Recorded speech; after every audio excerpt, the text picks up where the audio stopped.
Finally we're live. Live on. Hi, I'm Christian Cryptic Hybrid, and you're watching, well, a special live stream today because I have with me Universal Happymaker, the developers of a game called Astronaut the Best. Hi, guys. Hello. Hello. Glad to be here. So, Yeah. nice. Thank you for coming on. So, we're here about we're here to talk about your game. Obviously, it's an indie game. It's right now on Kickstarter. If anyone wants to look, there's the link in the description below to its Kickstarter page. First, just let's get right into knowing you. What turned? No, I'm not going to go there. No. Tell me a little bit about yourself. A little bit about yourselves. Sure. Well, I'm Mike, and I'm one of the two, I guess, co-leaders of this game. But yeah, David and I met in university and grad school at the University of Southern California, where we basically were studying games, and we made a few projects there together, like such as Adalbert Investor, He Moral Physician, and a couple other games that were kind of had their own sensibility that gradually evolved into sort of the Astronaut the Best style. And then when we a few years after grad school, we decided to sort of revisit our sort of restyle on our projects from there and to make our own company, like a real studio. And when we did, we brought on a few other people that had never been in the games industry before. So we brought in Julia Y, the artist who met through a friend in Seattle, and she had been sort of in the world of gallery art and fine art. And then we brought on Matt Zapp, who's a very old friend of mine, who's mostly done audio technology stuff to do the composition and music for the game. And then finally we got our PR director, Marina, who was doing PR for a stucco company, and still is as a day job. But yeah, we got the team together, tried to bring in some people that hadn't been in games before, so that we would have kind of a a style that is a little bit different than other games. Yeah, basically, we're lucky that our artist Julia. I'm David, by the way. I'm the other half of the design and programming leadership of this game, I guess. And yeah, so Julia has been super great because she's a super great artist and she doesn't know what is appropriate and what isn't in video games. So that means that she'll do stuff that's a little more unhinged sometimes, and that's worked out really well for the project, as you can see with these unique characters, which we're pretty happy with. Yeah, they definitely stand out, and I like how you said programming leadership. I think you just invented a new role. Oh, no. Sorry, I'm sorry. Like a new position. No, that's fine. Come on, that's perfect. I mean, you have chief everything officers right now. This sounds actual someone that actually does stuff. Programming leadership. It's someone who oversees all the programming, I guess. Like the vision of that's really good. So right now everybody can see on the screen I'm playing the demo version of Astronaut the Best. It's available. It's more than an hour's worth of play, which is, I think, really good to get on more than a decent idea of how the game plays out. And as you can see, the unique style of the characters. But talk about you a little bit. So you've done a few games already, right, together? Yeah, both of us go back yeah. quite well. I was doing AAA since about 2001, and then I went back to school. Mike's a little younger than me, but I mean, he's even, both of us together have, worked together for quite a while now. Yeah, we worked, like you said, in grad school in like 2009 to 2012, and made some, pretty grad school-y projects that were, weird and experimental. We made that, aforementioned humoral medicine game that involved like throwing leeches at a dartboard and stuff. And we and then yeah, after grad school, we kind of went our separate ways a bit, and I founded a company called Rad Dragon that published a few different mobile games and a game on Steam and stuff. So I kind of, got my legs under me with actually making indie games and putting them out, and finding all the stuff that's involved with that. Is it fair to say that Astronaut the Best is your biggest title since starting to work on games? Yeah, definitely. That's fair. This is kind of us going for it, with a lot of the Rad Dragon games that I made that were, they were mobile games. They were still, games that I tried to put a lot of personality into and stuff. But this is really us just, trying to make a game for ourselves and be uncompromising and just kind of, try to make the sort of game that we really want to see out there more, that, does things different. Yeah. Yeah, that's a very nice way to put it. And since you said this, tell me about your baby. Because you said it's your biggest baby. So how many pounds? Your 25 pounds, like 8-month-old or 1-year-old baby. It's like what's it it's about? like a baby with a huge head and like tiny little legs and arms. Maybe is a good way to put it. It's like. Yeah, I can definitely see that. Yeah, yeah, it's like I think that you probably hear this from other developers, but the number one thing that's hard in games, I think, for AL developers is the scope of the game and like where to spend your resources, like how much. Figuring out how much you can build and like building things that are actually the player's gonna care about and is gonna improve the experience. And in this game we realized that we're our resources are very small and our dreams are very big, so we had to think of some pretty clever things like how these characters function, and that you kind of like how can we tell this story from only sitting behind a desk basically and watching television. But still have it feel like stuff is really happening. And so that's why the baby's body is a little bit small, maybe.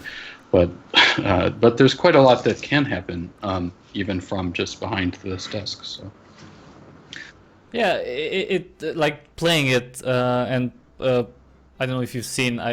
You probably have seen because I've done a video of it. It's the game takes place in very few surroundings, let's call them like that, and you can see, what I'm going to say it.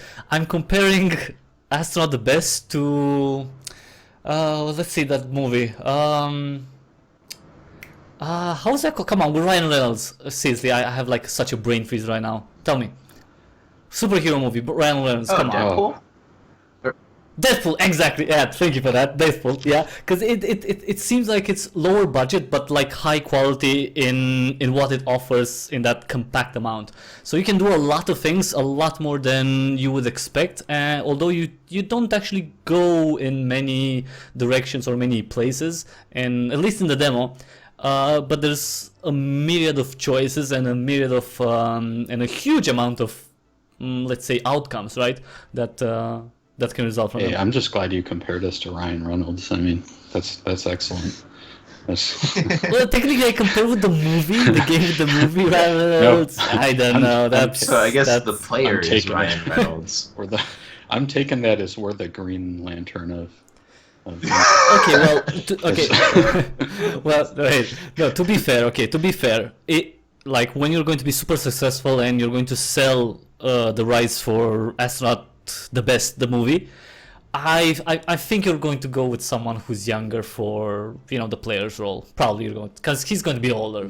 Like in 5 years from now, he's probably going to be older. So come on, some I don't know who's younger maybe now. Like JGL, Joseph Gordon-Levitt. That's who I'm pushing. Yeah, he's not that young, but yeah, actually, yeah, I could see him. I could definitely see him as the director. He definitely has the versatility and sorry, were we talking about actors? Well, that was good. I like that. Yeah, we can. No, but that's really good because we're already planning like 5-year plan movie. Yeah, let's. No, sorry.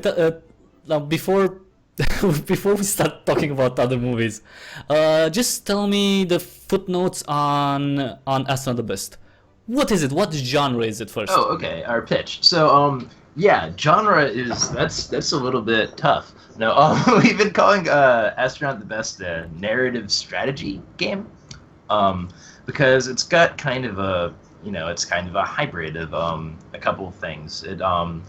It's kind of a like a raising sim, or a life sim, a management sim, where you're trying to train these astronauts and look at their stats and improve them as best you can. And it's also kind of like the recent narrative decision making genre, where kind of analogous to 80 Days or some of the Telltale games, where it's really the meat of it is in making interesting decisions and just choosing choices, and all of that kind of tying back into the system of the game. But mostly we just want to put people in this scenario of being a mid-level bureaucrat who has to change a bunch of losers, basically, underdogs being charitable, into space heroes, or at least give the impression of having done so. No, like so it's all it can be also only marketing, right? Give the impression for that. Yeah. Yeah. So you don't actually have to do like actual work. You can just like lie about it and do the Hillary. Sorry, no, no, sorry. Let's not get political. No, sorry. That's No, I'm kidding. It's just like I'm with her. Hashtag I'm with her because everybody gets. I'm not. I don't want any hate. Come on. Actually, I want Trump 2016. Come on. Like I don't care. So you.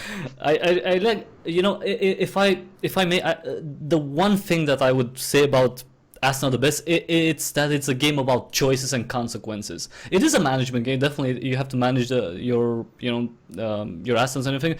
But the biggest thing is what choices you make and suffering the consequences of those choices. And I really like that it gives more depth to pretty much every single action that you make. Everything has and it's not crap, it's actually true. Like another game say that choices matter. Well, in Astronaut the Best it kind of matters because you can lose like a lot. Yeah, no, that's that's definitely basically what we're going for.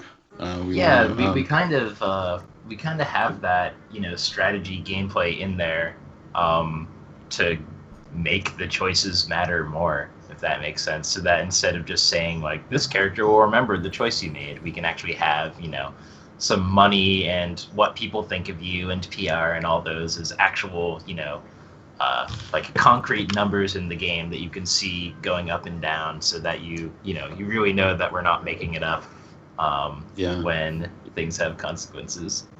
Yeah, you can make promises to people and that they'll remember what you said you were going to do, and if you didn't do it, then they'll get upset at you later on, maybe. So that kind of thing. And we're trying not to immediately give away all the consequences of the actions and try to tempt players into trying to spin a lot of plates and make some promises that maybe they shouldn't, and then learn about the consequences and have fun with those. Yeah. Yeah. So tell me a little bit about this, because your game is pretty crazy in the art style, in the music, and maybe we'll talk about that a little bit, because I think that's also in how the characters are. Tell me about this world where all this insanity happens, because it is kind of insanity. The whole thing is kind of crazy. Sure.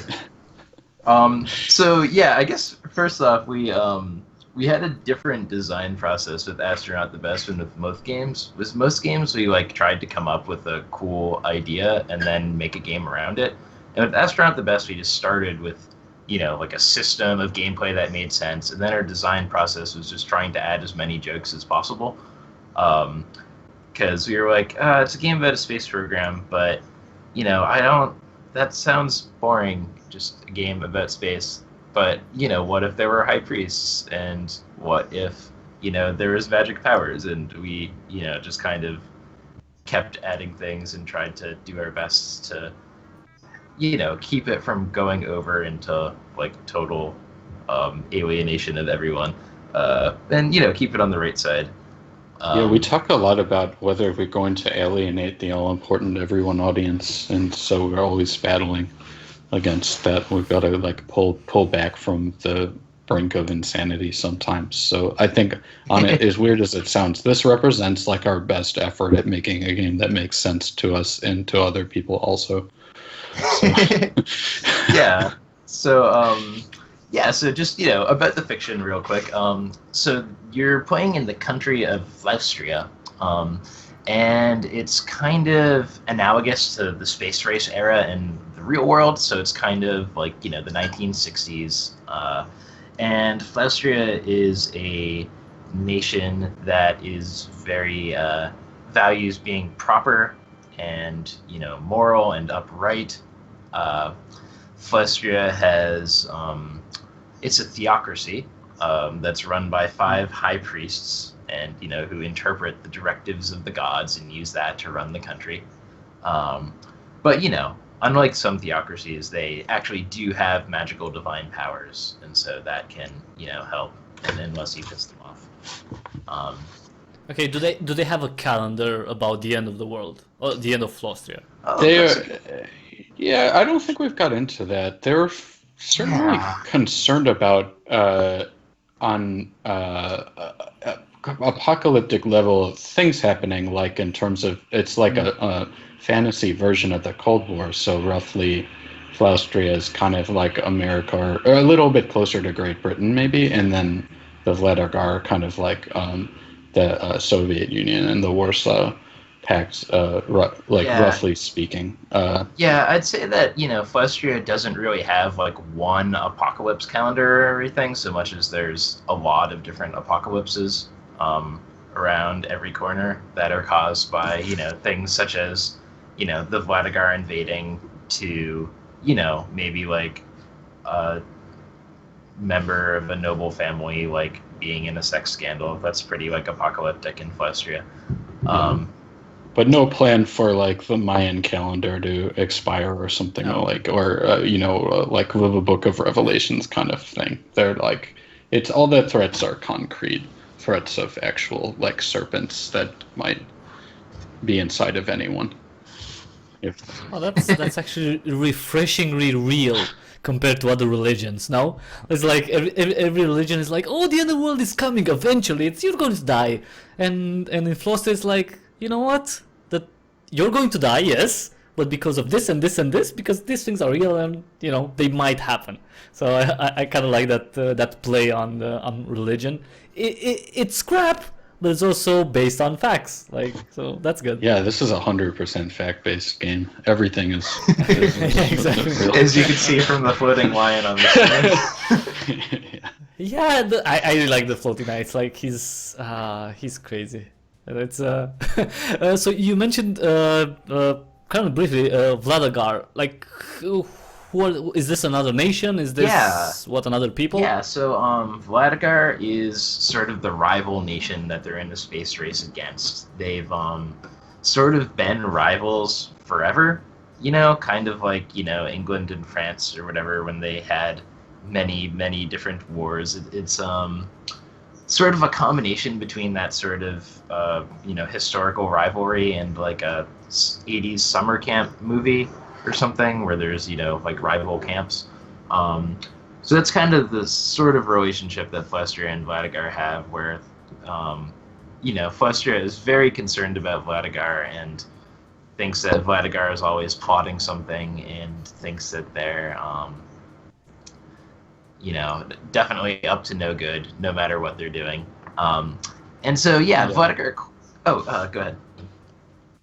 Oh yeah, a lot of Flaustria's beef with Vladigar is that they kind of like loosen the tie a little bit. I don't know if you have this metaphor where you are, but like you're like they're kind of like they're a little bit heavy metal. They're a little bit like sex, drugs, and rock and roll. Although like the only instrumentation they have to convey this is like pipe organs, but like they're kind of like. That's hot.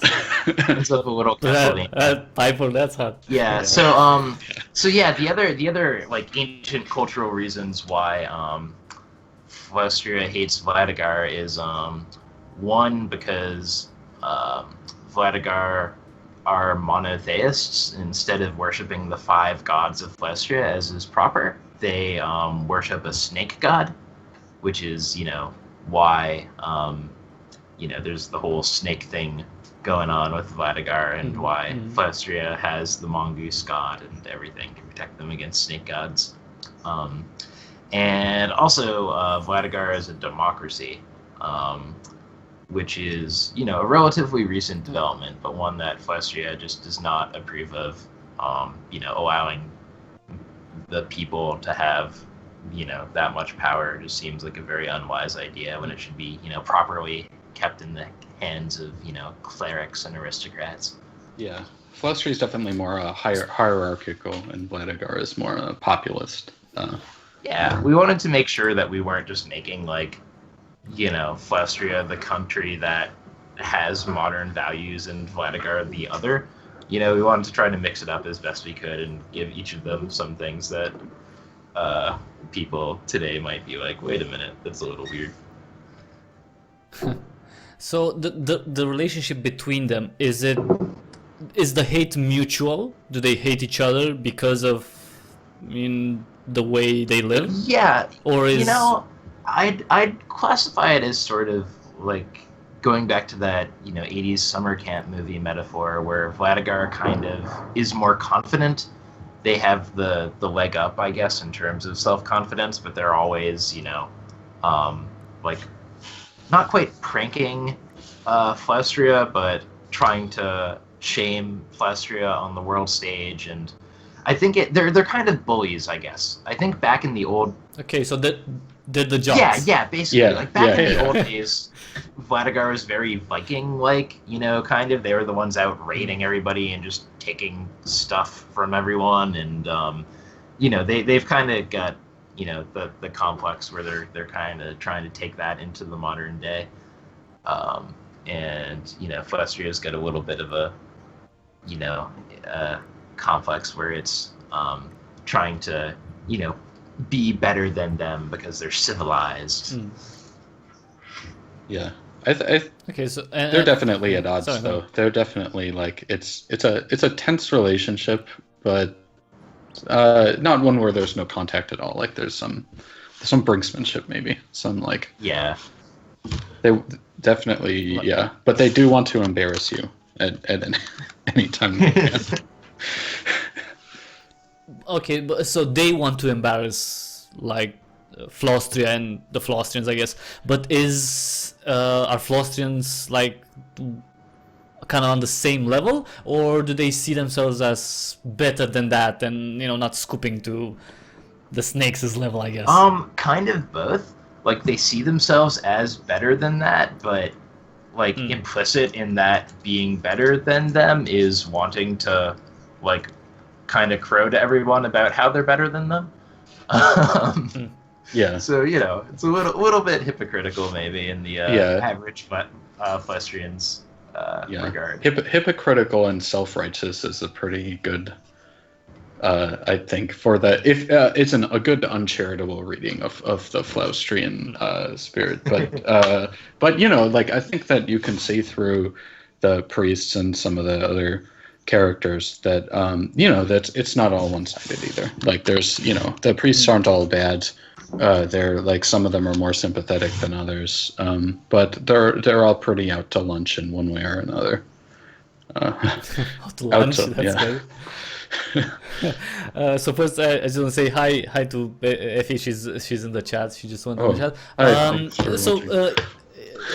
You talked about the priests, so let's talk about them. There are 5 of them, yes. Right?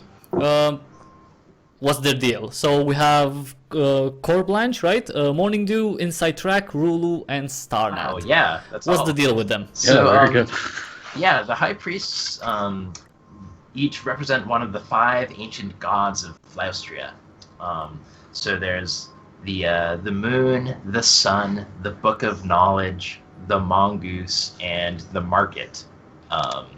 And so each of those kind of corresponds to a different area of Flaustrian government, basically, where, the god of the market and the high priest there, Inside Track, is sort of in charge of the economy and finance and the god of the mongoose and the high priest Starnat are sort of in charge of the country's defense, and so on.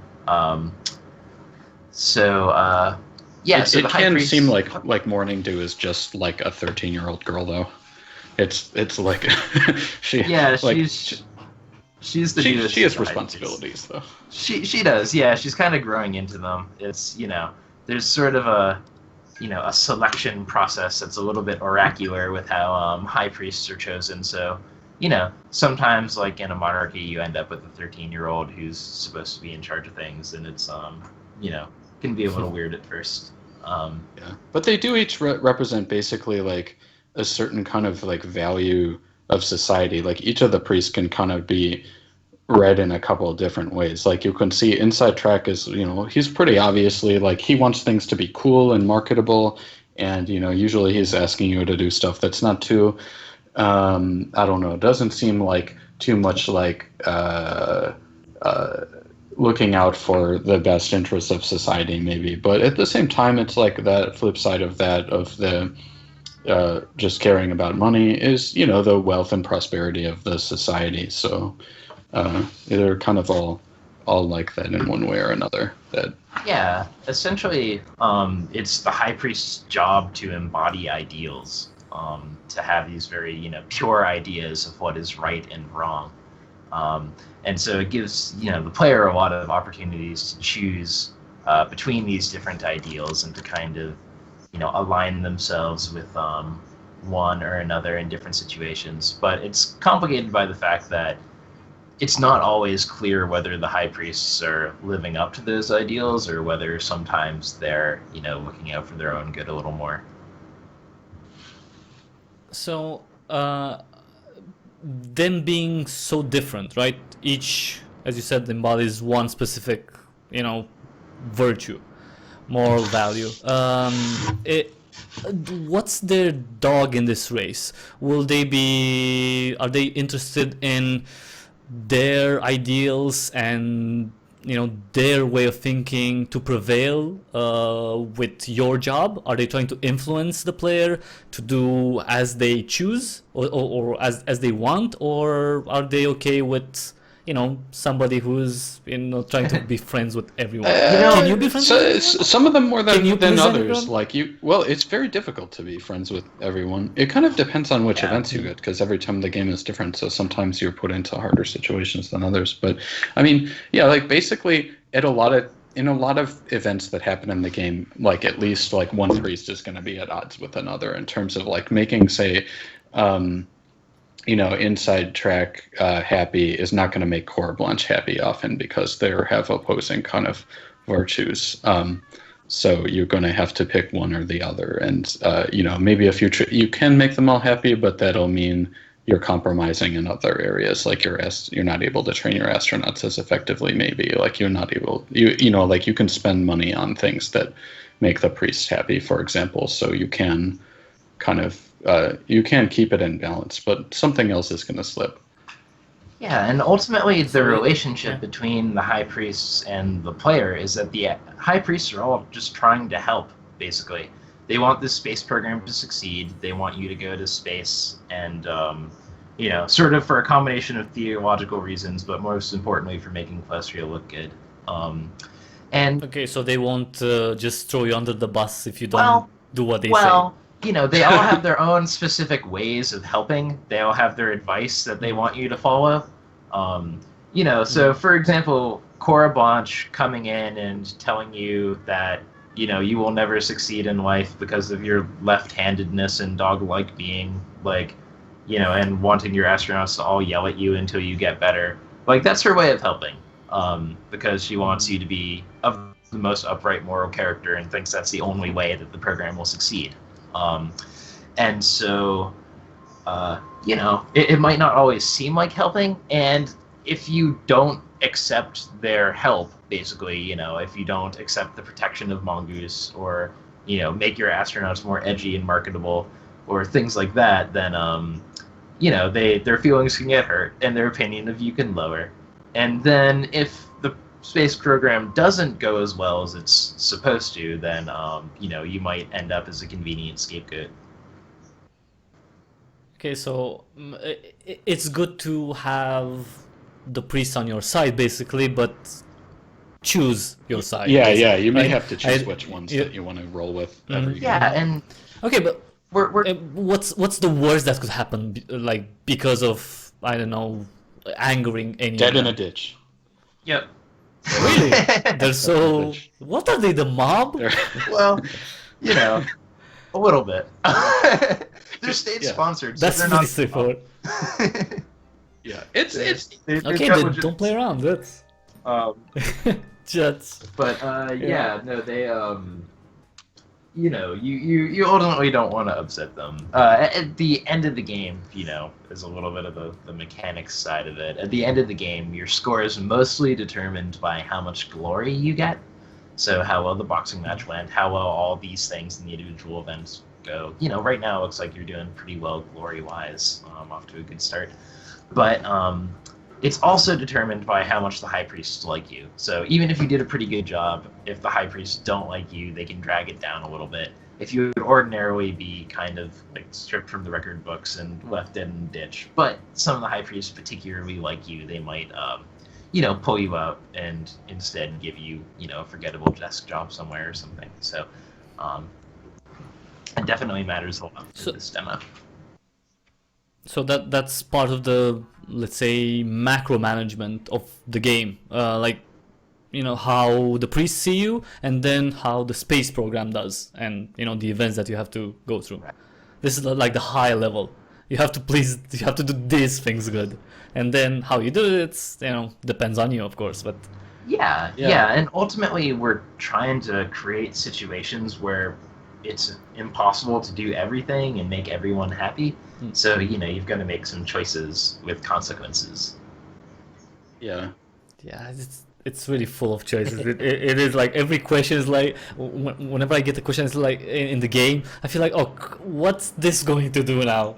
Like, what if I choose another one? And it's whenever I lose, I say, oh, I should have chosen the other answer, damn it, or other option, or different astronaut or anything. So yeah, it can be a pretty direct thing, seeing your bad choices, I guess. Did I be? No, that's good. I'm glad to hear that it's working out that way. It's definitely something that we've only recently started showing this game around, and we had our intentions with it, but until we have people like you playing it, we don't really know if how much it was coming across. But yeah, it's definitely the intention, and it's good to see that that these choices are kind of like I don't know what is the word like they feel concrete. Yeah. Like permanent, almost permanent. Yeah. Until a new place. Like not just fluff. Yeah, there's some. Yeah. Like how? So tell me a little. Yeah, sorry. Oh, like no. What are you gonna say? No, I was just thinking about. Okay, so you put all of these things together in front of the player, the astronauts, their traits, everything. Well, we'll talk about those a bit more. The high priests, the big space program, the conflict, and what are you supposed to do in all of this? What's your place in the world, and what's your ultimate goal as, well, the director of the space program? Right. So, yeah, like I think that. Oh, go ahead. Should I? Let me. Oh, all right. I'm just gonna You do can start. it. Okay. All right. Yeah. So yeah, your ultimate goal is the reputation of the country and the space program. That is above all. Whether anyone is good at flying a rocket or anything, it doesn't. That's only a kind of of supplemental value. The most important thing is to look good when the cameras are rolling. You've got to, yeah. So your job is just to avoid embarrassment as much as possible, and to have the perception that your astronauts are the best people that can possibly be. However, you might have a bit of a hidden agenda, where we weren't able to fit too much of it into this demo. There's a little bit of it in places, but ultimately, there's a reason why that lion, the spirit of Flestria, thinks that this space program is so important, and it's because it's really one time when the whole nation is optimistic about something and paying attention to something. So, the choices that you make and the way that you run the space program, the ideals that you align yourselves with, that can have a lasting effect on the culture of Plestria. So this is kind of your chance, by choosing how you run the space program to really, affect the nation and bring about change if you do it. But that of course that's going to be all on the down low. That's going to be all secondary to this goal of looking good enough not to end up dead in a ditch. Yeah, but like it's really like up to the player. Which I know this sounds like a terrible cop out, right? Oh, the player chooses. Like it's all up to them. Like it's not us as developer, but yeah, I mean, like you have to, you might go through a playthrough and you might decide to sacrifice, say, yourself for the purpose of making the right kinds of choices that you think are morally responsible. Like you might be put in a position where it's better to, if you want to represent your ideals, that you do end up dead in a ditch, and like maybe you'll feel good about being dead in a ditch. Does that make sense? It does make sense because you can have that I think ties into what you said about the personal motives. So your motives could be, I don't know, get rich or die trying. Your personal motives could be, you know what, I'm going to do this and make every astronaut the best astronaut that they can be, and that's a very morally applaudable goal, I guess. And you could pretty much sacrifice yourself and get fired maybe, or well, get killed, I guess. That would be pretty nasty, but yeah, I understand what you're saying. But you know what I was thinking, because you said to look good. The idea is to look good. Okay, at the end of the day, to look good.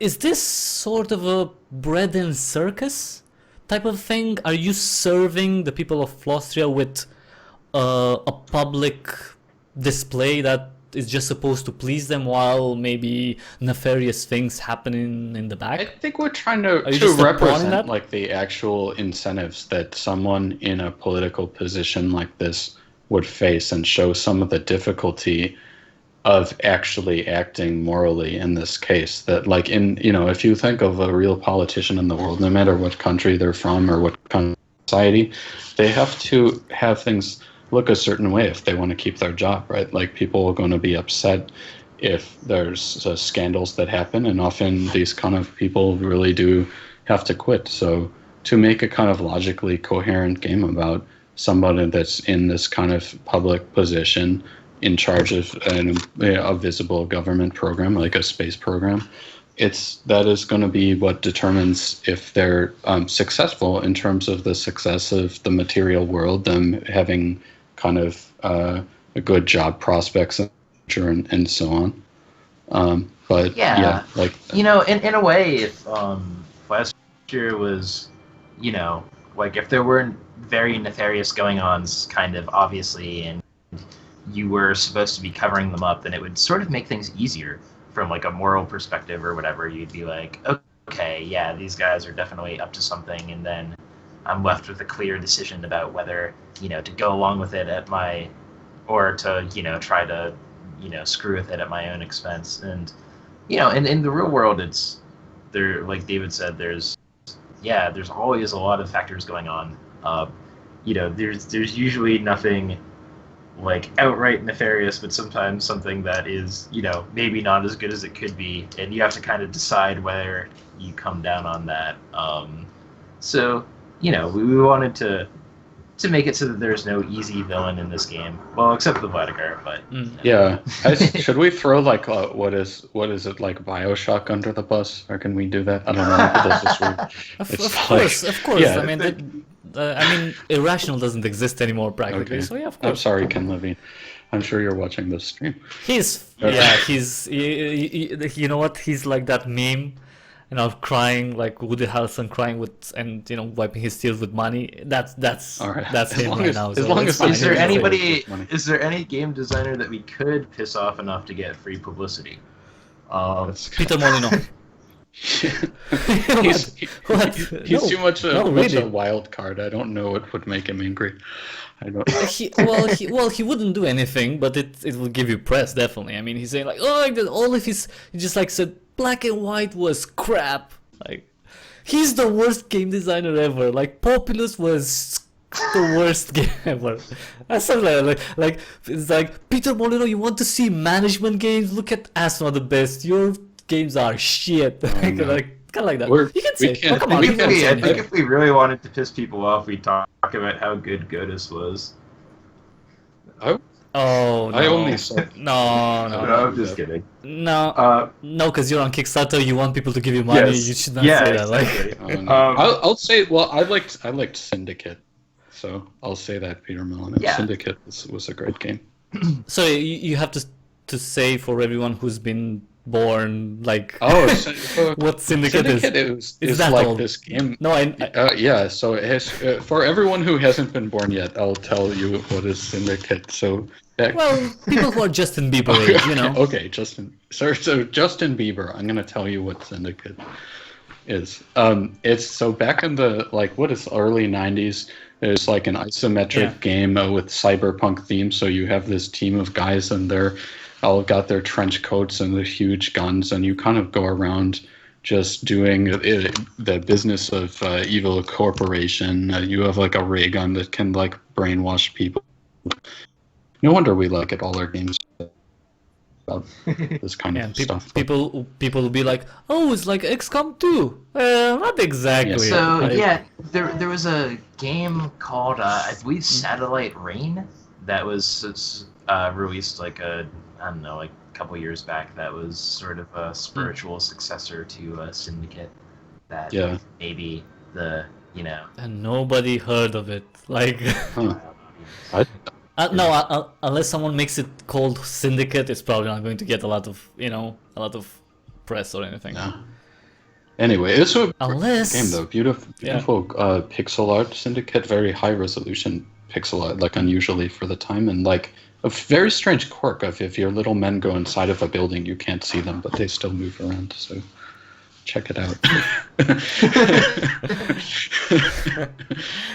Well, actually, can you find it somewhere? Probably can find it on Good Old Games, right? I think. Is it I available? don't know if it's like abandonware or you can really buy it. You have to check. I think maybe you can. I don't know. Maybe you can buy it. Although it's like really old, but maybe you can. Maybe on GOG you can Oh, find wow, it. if you search for Syndicate, it looks like there's a. Did they remake it for 360 or something? There was a. Oh wow! Yeah, sequel. apparently there was some sort of like first-person shooter version of Syndicate, like the Yeah, that's Shadowrun not one Syndicate from a while anymore. back, or whatever. Huh. Well, Shadowrun was Shadowrun. yeah, but kind of like making a first-person shooter take on it. Yeah. We're the worst at plugging our game. Look, we're plugging Peter Molyneux's Yeah. games from 20 years Right. ago. So anyhow, Well, it's not like he's going to get any money off them right now, because I'm pretty sure, like, I don't know who has the license for it, like the IP rights, the copyright, but I'm pretty sure he's not the one, so it's fine. He'll just make Godus too. It's fine. like our. In conclusion, our game has moral choices that matter, and we don't want there to be an easy villain, and other games, beware, because we're an enfant terrible in this domain. Yeah.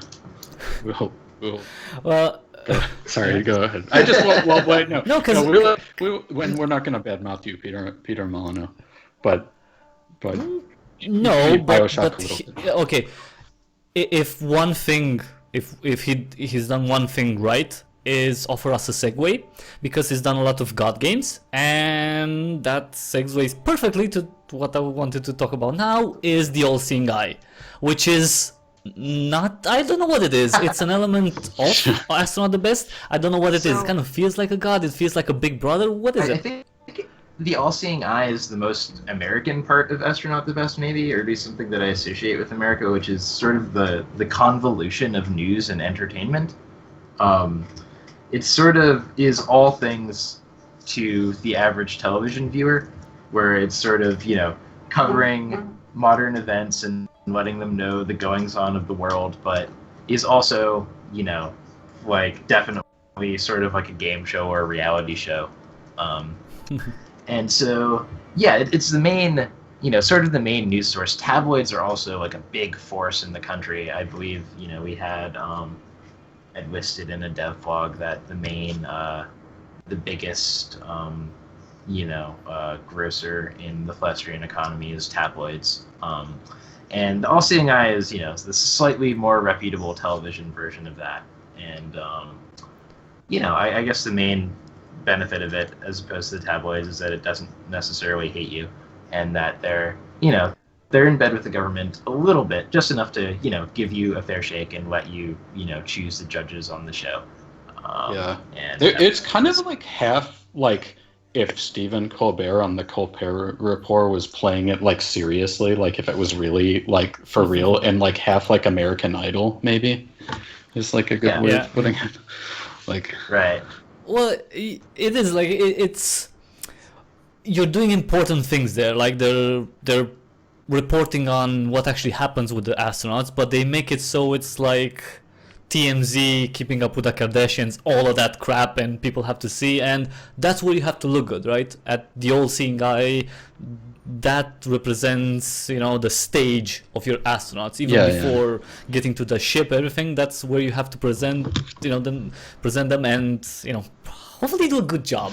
Because if they suck there, then there are consequences. Right. It sort of makes there be that trade-off with training the astronauts, where you can choose, to just have them do their training and try to, raise their stats. Because if you pick tougher things for them, it'll make it so that their stats go up quicker and that they train easier.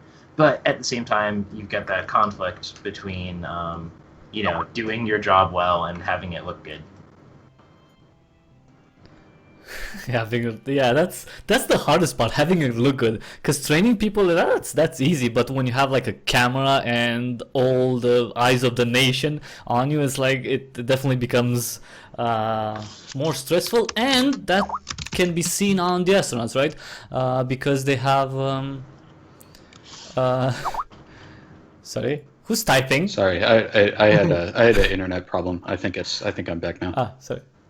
Okay, no, because I think we hear you fine.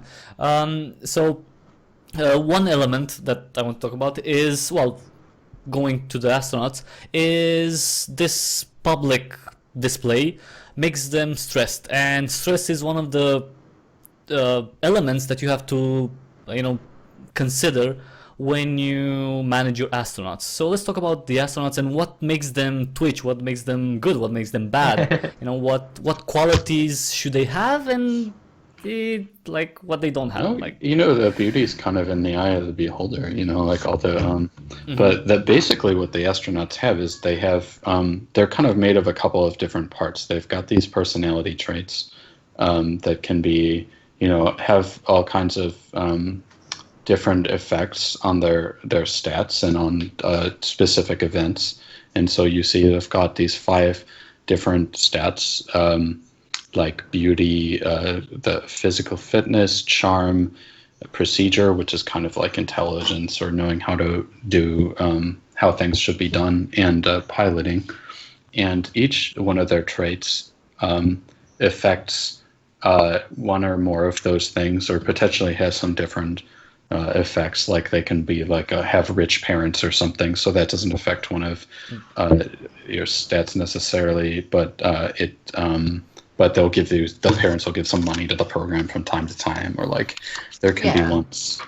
So kind of our goal is making it so that the astronauts have these traits, and that no trait, well, for the most part, no trait is strictly good or strictly bad. That they all have, advantages and disadvantages, and sometimes those can be hard to see and can come out in surprising places. We wanted. So if I can say, because everybody can see on the screen like the stats of an astronaut, of one of them.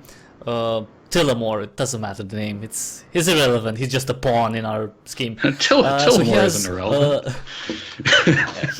Well, I can fire him at any time, so I'm the boss. So he has several traits. So birth sign, bag of bread, so that helps with piloting, the beauty, and with procedure, I guess it it affects that. Snake Slayer level 3, that gives him strength. Skill knowledge, that's what he got from training. So, and there's some hidden traits.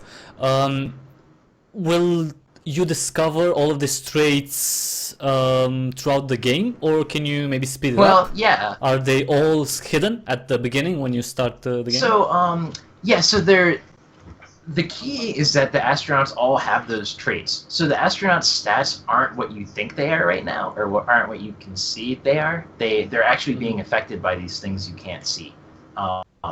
So there's a lot of different ways that you can discover those traits. One is by doing the all-seeing eye. There's a couple of judges that can help you out. If you choose a psychologist, or if you choose Rulu, then they both know a lot about your astronauts and can help you out by discovering hidden traits. And also, there's items you can use that tell you an astronaut's traits. And then finally, traits, when they reveal themselves, become revealed. So, if your astronaut freaks out because he, is afraid of heights and there's a roller coaster, then you'll learn that your astronaut's afraid of heights. And if your astronaut is gone from the office one day because they're, off drug tripping, then you learn that your astronaut is, drug tripping. So overall, it's, we wanted to make it so that to kind of mirror the process of like, oh, okay, yeah, so with this one, I just saw, on the stream, a few seconds behind, Whithammer just had a bad reaction to sunlight, so that, tell you something about him. I think it already revealed that he's probably a vampire, I think. No. Oh yeah, he's a vampire. Yeah, right. He's a vampire. Yeah. So, being a vampire seems like it's all good because it, only makes his stats go up. But on the other hand, if he's gonna go into amusement park in direct sun, then it can be bad. And if he's gonna go, say, to space where there's no atmosphere to protect them from the sun, then that can be bad too.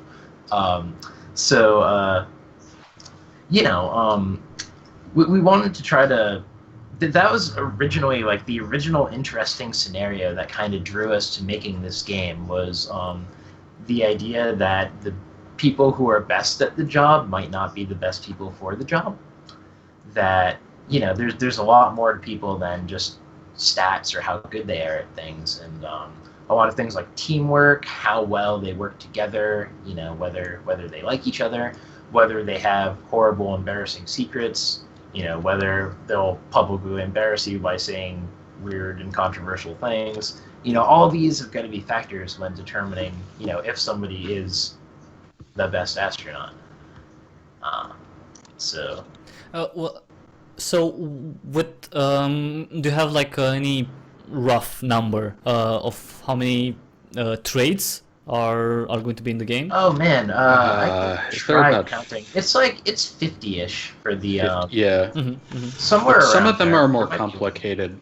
Like there's psychological traits that have like variations to them. So like you could be like they have different kind of inputs and outputs. Like there's the astronaut can react a certain way to a certain thing, and that reaction can be different. So you could be like they could die if they see the number 3, or they could like become aroused if they see the number 3, or they could like there's many like different or they could become aroused if someone dies, or they could die if someone becomes. I mean, like there's there's a lot of variations to this. So. Yeah, and and we're gonna, if we get end up with the budget to make the full game, then we're gonna try to make even more traits and make them matter more and give them more little payoffs during events and stuff like that. Okay, so let's say you reveal everything. You have one astronaut that every trait is revealed. You know what they can do, what they're good at, what they're not so good at. What type of control do you have over those traits? Because I know you can modify them. Can you tell me a little bit of how you can do that? Yeah. So, ordinarily in real life, if you know all about somebody and what they're good or bad at and you're hiring them, that's kind of it. You just kind of have to accept them for who they are and kind of adapt your management style and find the right role for them on the team to like deal with that. But, we wanted to give you another option in this game just to make the choices more interesting. So, so you've got a bit of dark magic that you can use.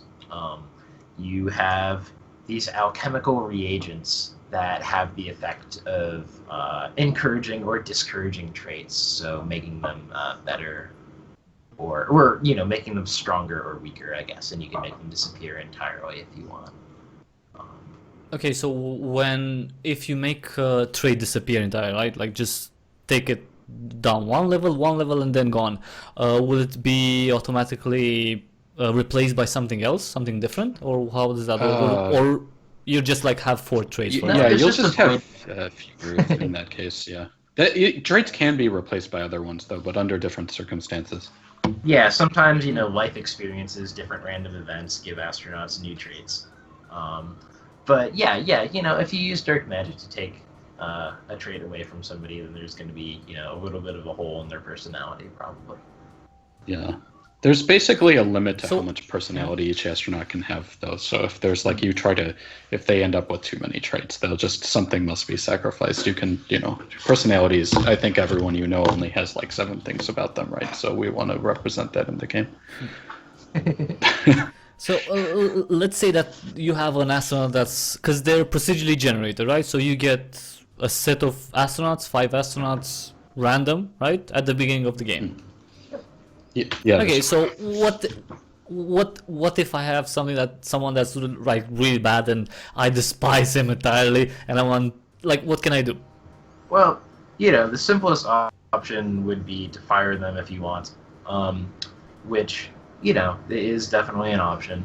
Another thing would just be keeping them around to use as a scapegoat or make bad things happen to. Like, if one of your astronauts is blamed for something horrible happening, you might be able to single out the one you don't like, and that's kind of useless. So, that could be a good reason to keep them around. There's also Can I hire new astronauts, maybe? I was just gonna say there's also an item that you can get to like kill off an astronaut with no problem, and no one will ever find out. But it's kind of expensive. Yeah. But, yeah. It actually gives you a little bit of glory because it sort of martyrs them. Oh, that's. Can I do that to all of them just so I get a lot of glory? Well, you could, but then they tragically die. The game won't break. You can go into the final boxing match with 0 astronauts in it. It's a decision you can make. Yeah, I wouldn't recommend it. Yeah. But so right now you can. You had asked, can you get hire new people? Yeah, in the final game you will be able to. For the scope of the demo, we don't have that feature in there partially because it's something that needs to be balanced out. Like we don't want people to just keep firing all of their astronauts over and over again and have no consequence for that. So we need a little time to work out what kind of how that decision is balanced out. It's the sort of thing that goes more naturally with the fuller game. And kind of the scope of that. Yeah. But new recruits, right? Yeah. So you finish the game, you have that option. Will they also be with hidden traits and everything like all the others? So you don't know what you're going to get, right? If you fire someone and hire someone. Yeah, absolutely. Not a lot. You know the stats, but you don't know the hidden traits. Yeah. There are. Oh, go ahead. Oh, I was going to say, there are some things that can happen in this game already where you get new astronauts, but it's not like you can just choose at any time to do it. There is an event where all of your astronauts maybe can be replaced by street urchins, I think, and there's one where you can replace several of them with supermodels, but that's right. That does not always happen. Yeah, and so Unfortunately, yeah. so even in the full game, we probably won't just have like a menu option to like hire a new astronaut at any time. It'll probably be, you'll have opportunities. If you're lacking astronauts, then probably the high priests will come forward and present you with candidates that they think would make really good astronauts. And maybe they're losers, but maybe if you turn the high priest down, then it would upset them. Maybe there's the option to pay more money or take astronauts from disreputable places or things like that. We wanna make it a decision instead of just like a menu option to hire a new astronaut. Okay, so one thing that maybe I'm reading too much into this, I don't know, but that's when you think about astronauts, you think about people who are they're few and far between, right, in the actual world and outside of Austria, let's say that. On Earth, it's a little thing like somewhere far away. It's not next to Mars, A cool guy called Elon Musk lives there anyway, and their astronauts are few and far between. They're trained years and years. They're kind of seen as heroes, and everybody looks up to them. Well, most of the people look up to them. But in Astronaut the Best in your game, it's like you have the most ordinary and odd and let's say sometimes creepy people who you wouldn't say that deserve the title of astronaut. And I really like that play on this kind of a honorable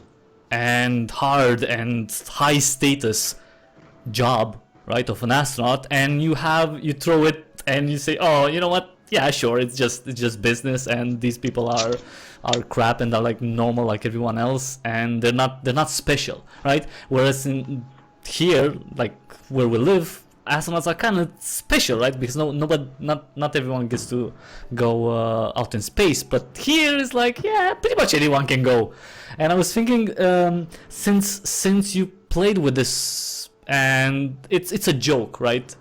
To me, that's how it seems. It's a joke. The space program is a joke because all of these ordinary people can be in it and can be called astronauts. Are you thinking of adding, let's say, non-human characters as potential astronauts? Because there was one, actually more than one, in the history of Earth. So maybe in the game can be. Whether you can get dogs and such. Yeah, like dogs or something. Yeah, there's I think that they said that a Vladigar at one point have sent an animal out. I think we changed the beginning. The game used to start with a picture of the high priest showing you a picture of a dog and saying, "Do you know what this is?"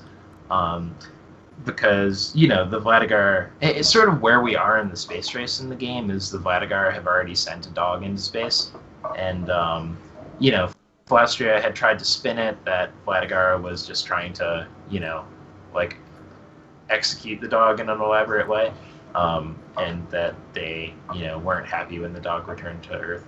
But sort of at this point, animals aren't going to really impress anybody. It's gonna be people, people with character and stuff. And vampires. Yes. Sometimes vampires, sometimes secret serpent. Well, to be fair, any of the astronauts could possibly be revealed to be a hideous reptile. So they're not all people. Yes. Right. Yeah. And that's true. Hey! You got it. You got that one item that sacrifices an astronaut. Yeah, and I just killed someone. Wait! Actually, don't say like way to go! You killed someone. No. Just this is for the good of the space program. Snakes are trying to steal your space academy, so it must be done. Exactly. It's just he kind of sucked. That guy sucked, so he had to be killed. It happens, You have to make tough decisions. That's why you're a director. I can tell this one is really weighing on you. Yeah, I'm so affected. I can't speak on that. We'll have a All right, let's take a moment of silence for both. Exactly. I don't even remember his name, but it's fine. He was a blonde guy. That's fine. Probably not a vampire. It was... Yeah, see, if we had dogs, I would have never killed a dog. That's the thing. Like, we're humans. He's a little poison human. I don't like you. He's a little poison dog. You're like, oh, I can't kill a dog. Yeah, dogs would be overloading things. Just, Yeah. people can't think around dogs. And you get so much glory because everyone at the old seeing guy would be like, "Oh, Yeah, it'd be cheat mode. he's jumping." Exactly. It's like, "Oh, they're adorable. They're jumping," and yeah, basically you wouldn't be able to get anyone to hate the astronauts or not have a good opinion about it. Yeah, and Yeah. it's probably like unlikely that the dog would have like a sex scandal or something. Oh man, but Yeah, if that would be a hell of a sex scandal. I mean, Although, I mean, the things I've seen in the demo, I wouldn't put it past you. Let's just say that to add something like that.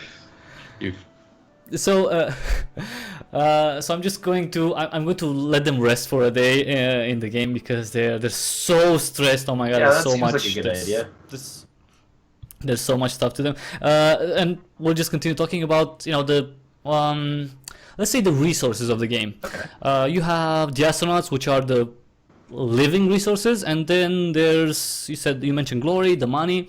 How do these play out? I mean, why is it important to get glory? Why is it important to get money? What can you do with them? Sure. So, yeah, the glory is the most important because it's basically the score of the game, kind of in that old school way. There's a number that basically says how well you're doing, and that's glory.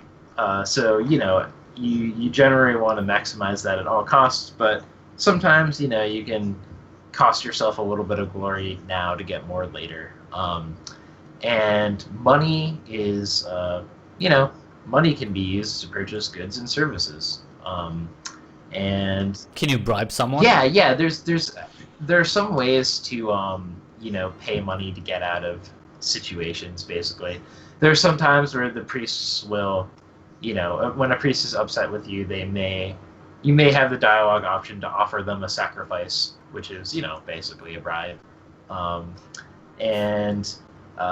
You can also purchase smoke bombs sometimes, which can get your astronauts out of embarrassing PR situations. yeah, Oh, and you can that's a lot of spending stuff. Yeah. That's you can also and I was thinking, Also- hookers and blow. Oh no, smoke bombs. Okay. I think, do we have any actually? I don't think we explicitly have like drugs that are like real world drugs. We don't want to be too specific because this Yeah, is it's funnier to make up drugs. that is Actually, it is, yeah, with a game like this, and the way that it looks, which is I think very comical, and everything seems like it's very complex, but it also doesn't take itself too seriously, and in a good way. I think it's like, yeah, sure, this is a game. You have to do stuff, but come on, let's have some fun with it. Like, just play around. Yeah, And, like we're basically like putting the player in a really tough situation. If this was a real world situation, it would be like pretty soul crushing to have all these different pressures on you in different directions and stuff. But we wanted to make a game where you've got to make these sort of decisions, where you've got to make these tough decisions, but make them not as tough because everything is cartoony and fun, and the decisions are all let you do kind of weird things, and try to set it up so that the desire to see what will happen kind of outweighs the that pressure, and keeps it fun even when you're going to do some tough stuff. yeah. We had to make the player want to have a good time going down in flames. Right. yeah, that's. It's like I'm failing at this, but at least I'm having fun. Right. That's let's let's go a little bit about let's go over the things that are the good things that can happen if the player doesn't go down in flames. So the ending, or at least the goals of everything. So in the demo you have a fight that you have to participate in with the Valagar. What other types of events will you participate in? If you can reveal any. You mean like in this demo? Or No, in the in final the full game. Oh, right. Mhm, Yeah, mhm. okay, cool. So Yeah, so the general story arc of the full game, it's going to be kind of a couple different missions like this around the size of this demo, culminating in the actual space launch being the big event. So we want to have a metagame loop where there's a lot of replay value where you play through the game multiple times, and as you do, you unlock new missions that you can play through. That will be part of the lead up to the space launch. So the storyline that we've kind of got going is that your spaceship is powered by the belief of the people. It gets its magic. Your spaceship is powered by magic, and that magic comes from good old Faustrian soil and from, the unity and upstanding moral character of the people of Faustria. So it means that for your spaceship to work, for you to do this launch, you've got to, have people approve of the space program.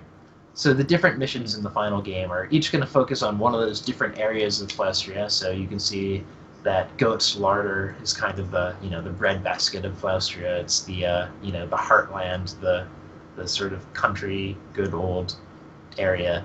And then you can kind of see on the map that there's that little amusement park, Porpoise Bay. There's I think there's even more than 5 of those areas overall, and each one has like a little mission or a little thing that you've got to do to help people out, to overcome people's doubts about the space program.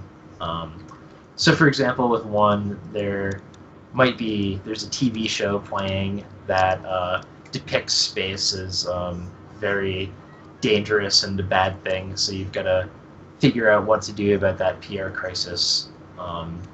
Let's see, for another one, there's, I think there's ghosts at the amusement park. I think that's the problem. There's some sort of unexplained supernatural activity. Oh, come on, we'll just call Scooby-Doo, that's fine. I mean, This is a serious amusement park.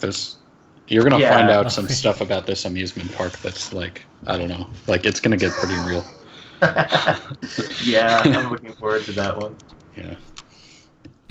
okay, well, actually, now you got me like triggered a bit. Like, what do they mean? Like, is like weird clowns? No, it's Are not they like the Vladagar in disguise? Like, what's in the freaking what's in this park? No, it's it just has an interesting history. The amusement park. We're not gonna do any like Five Nights at Freddy's stuff. That's not our style.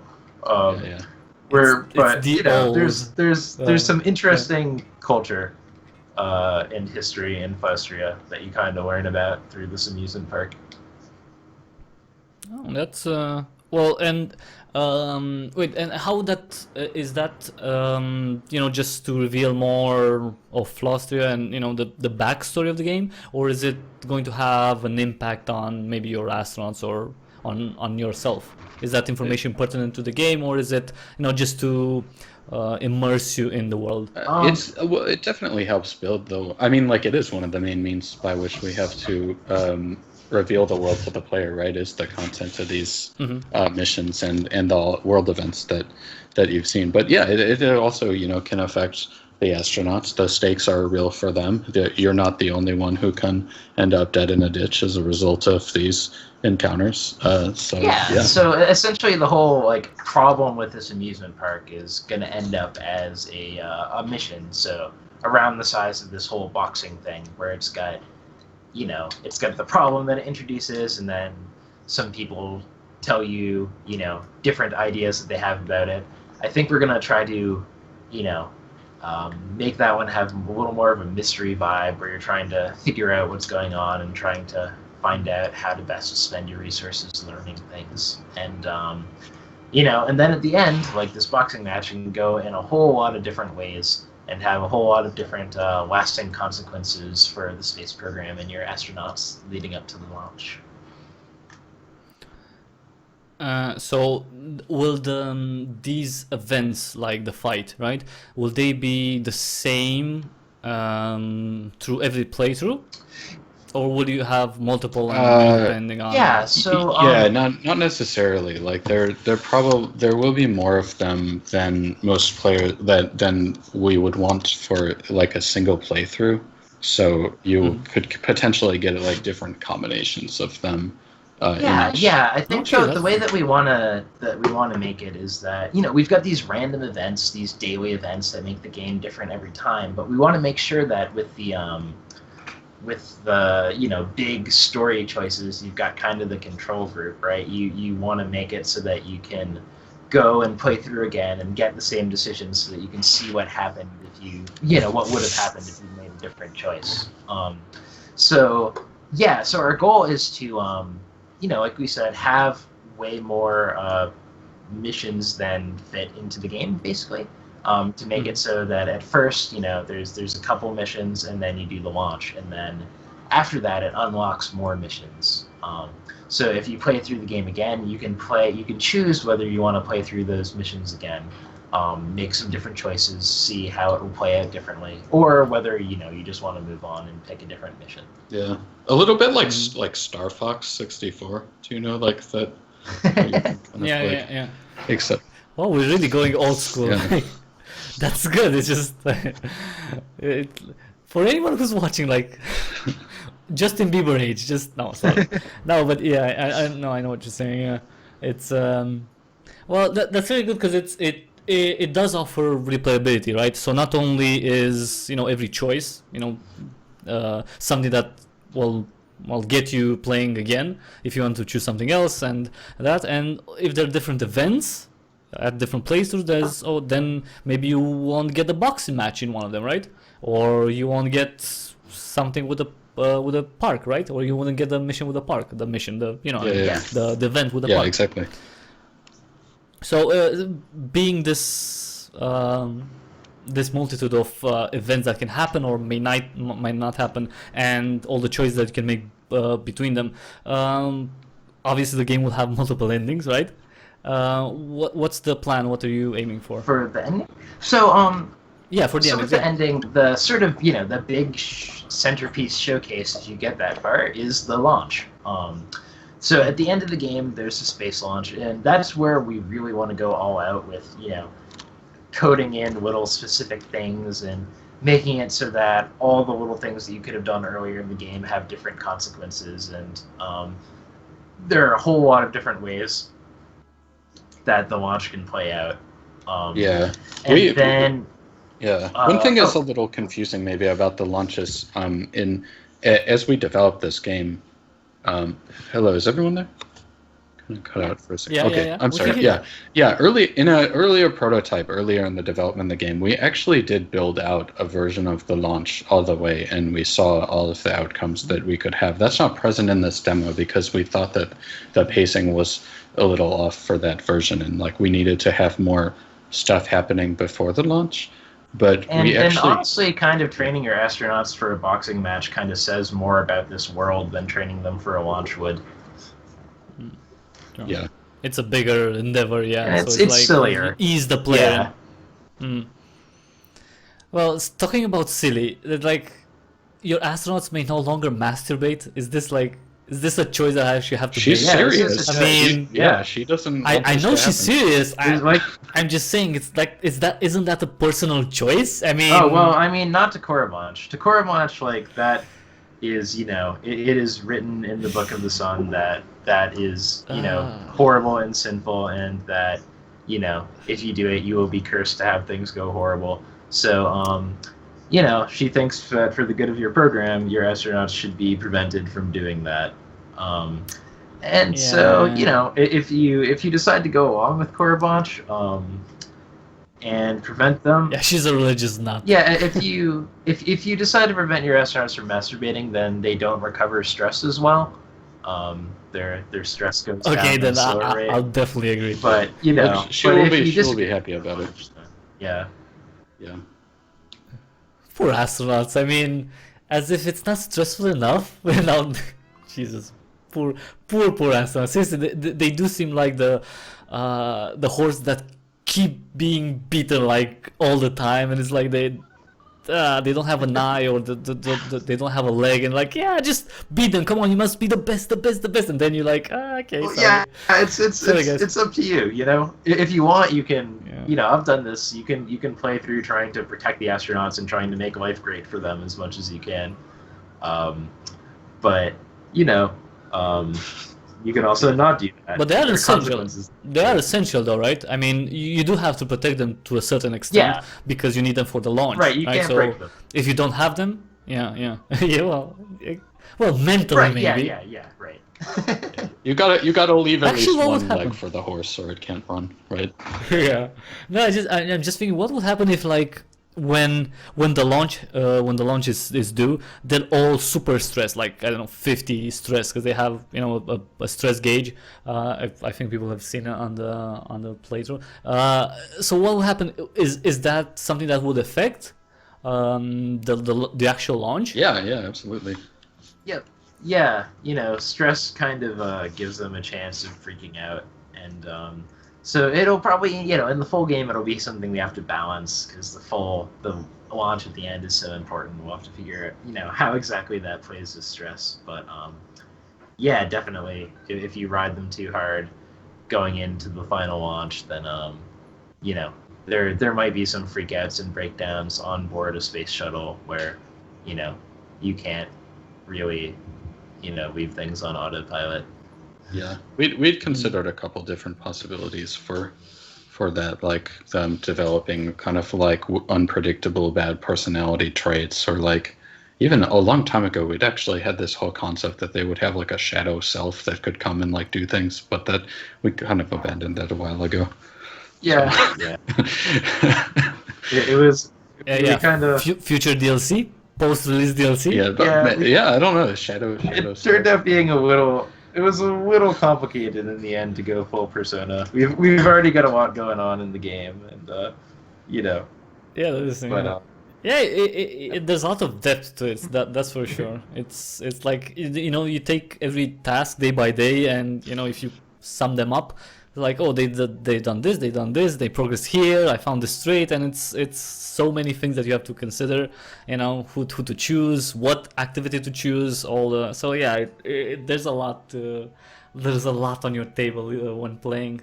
Not in a bad way. It's just is the complexity of it all, which wouldn't really seem like it by the visuals, and that's why I want to talk to you about the graphic style and like why did you go for this one specifically, and what was in the mind of your artist? It's kind of an interesting combination of practicality and just stuff that we liked, and I think we were lucky to find our artist because the stuff that she was doing herself was kind of along the lines of what we had wanted. So if you look at the designs of characters and some of the way like the shapes are for the graphic design, we looked a lot at the mid-century, like 1950s and 1960s Disney cartoons, and at like motion graphics like Saul Bass had done for a lot of movies, like I don't know what were some of the title sequences we looked at, but it was like Around the World in 80 Days, and yeah. What was? 11? Yeah, Ocean's 11 was one. There was one that was. I always think it's a Hitchcock movie, but it's not. It's another guy. But it was Anatomy of a Murder was one we looked at, and yeah. So all this stuff those was like mid-century, the Disney cartoons, like the weird jazzy type shorts that they made, like Toot, Whistle, Plunk, and Boom. That was a big one. Yeah, The Truth About Mother Goose being another. In general, we liked it because it was kind of, like at first we thought it was around the time of the space race. It turns out that it wasn't. It was like kind of earlier, but now it's like 50 years later. They kind of run together, and it's like close enough to around the time of the space race. And also, it's just another cool thing about it was we hadn't really seen it in games before, and then we also wanted something that felt kind of like loose and jazzy and cartoony and fun, to make it easier that there are these like tough decisions and stuff to kind of go along with the weird comedy and that juxtaposition between like the tough situation and like the weird comedy and decisions that are going on. It seemed like that kind of like looser, cartoonier art would be kind of necessary for getting you to like accept it. Yeah, I think that's one of my favorite things about this style, and that what Julia's come up with here is the feeling like, I mean, it's completely a lie. It's like not how it actually comes together, but it feels kind of effortless, and it feels kind of like not uptight.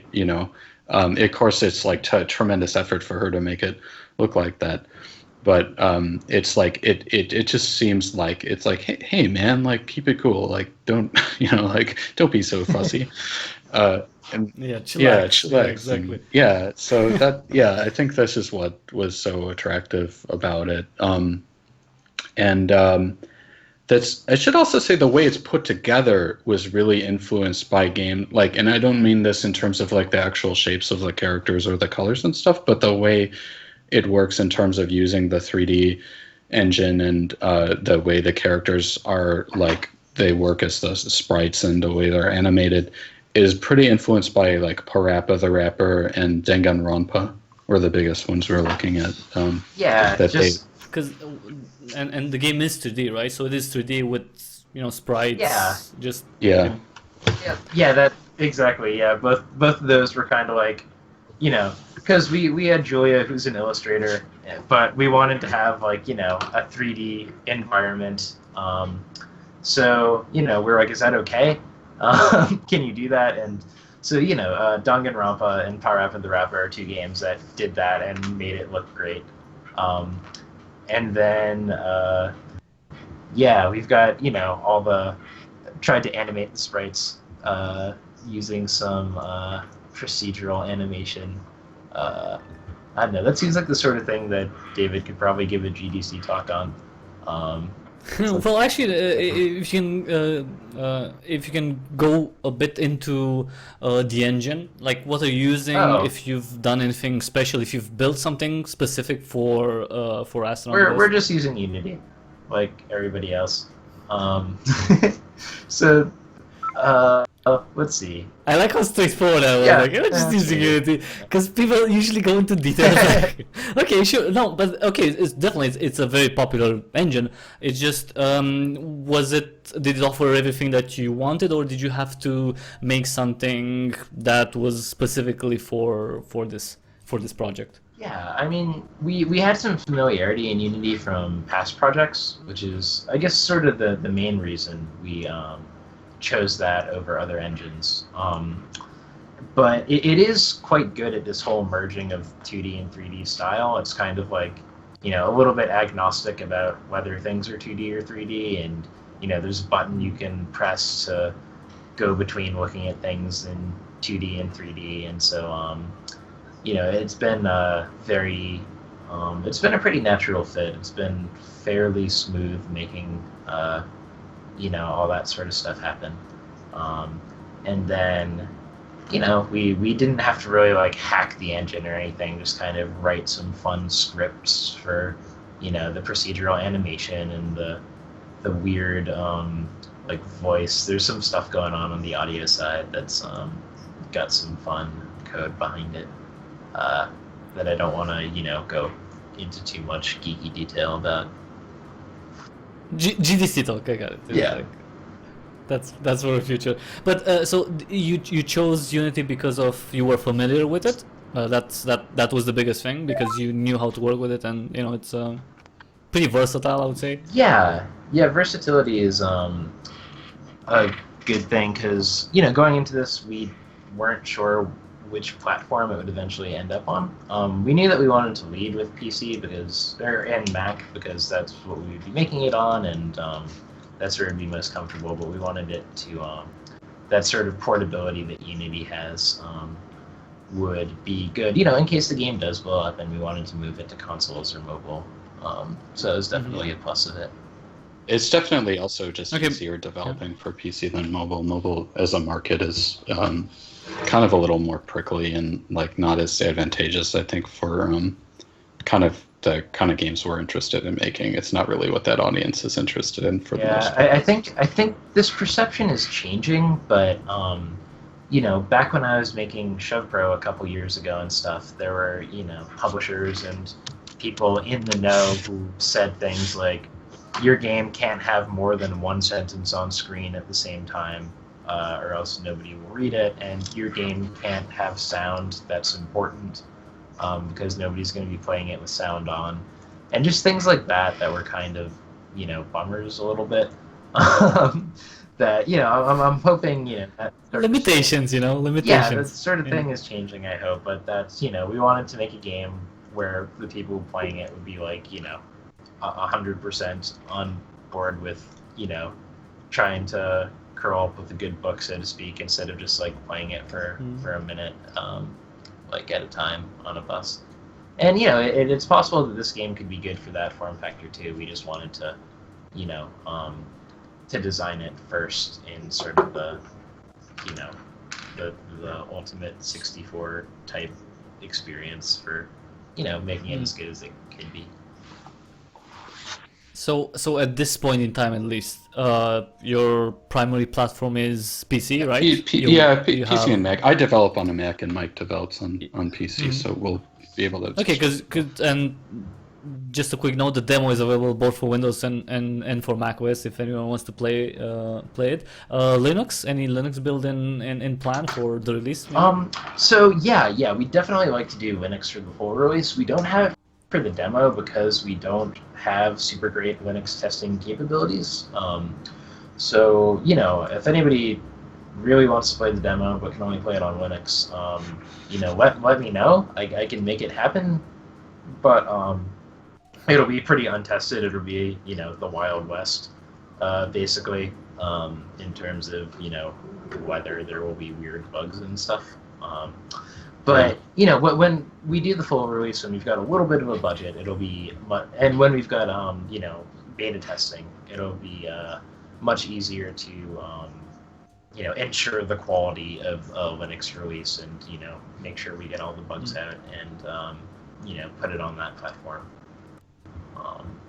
Yeah, and we have some experience with at least running those ourselves, and like I can kind of drive a package manager and stuff. So my previous game, Alpha Beats, came out for Linux, and it seemed to work out pretty well. Didn't get too many horrifying bugs or anything with that.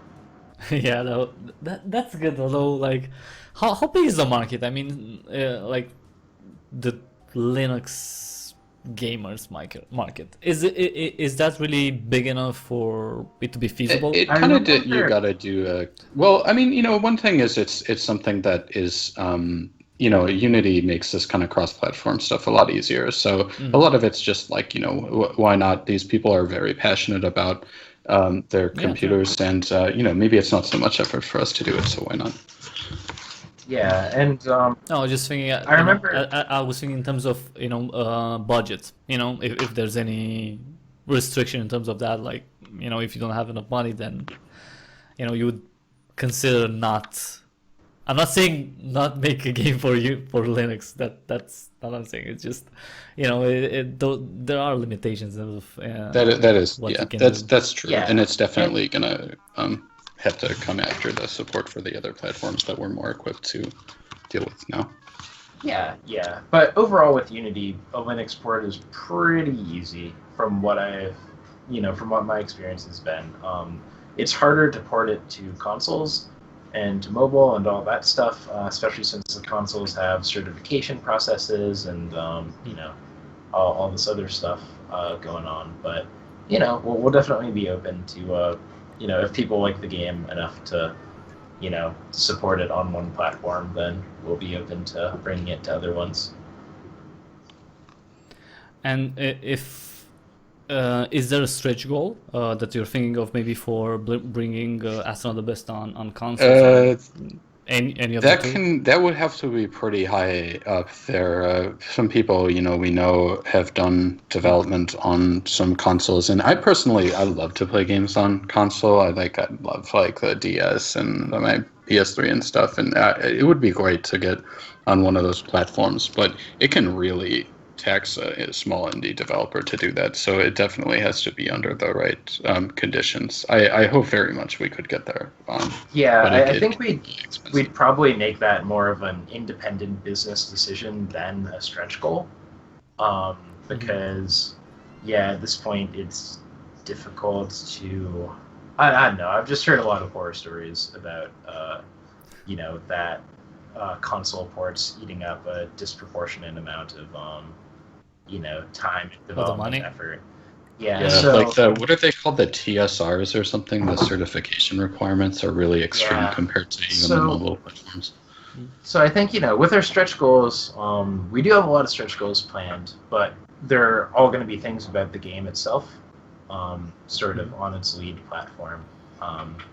And then, like trying to bring it to different platforms is going to be like a separate business decision that, would definitely be a lot easier, if we did have more money. And the stretch and the Kickstarter got super funded and stuff.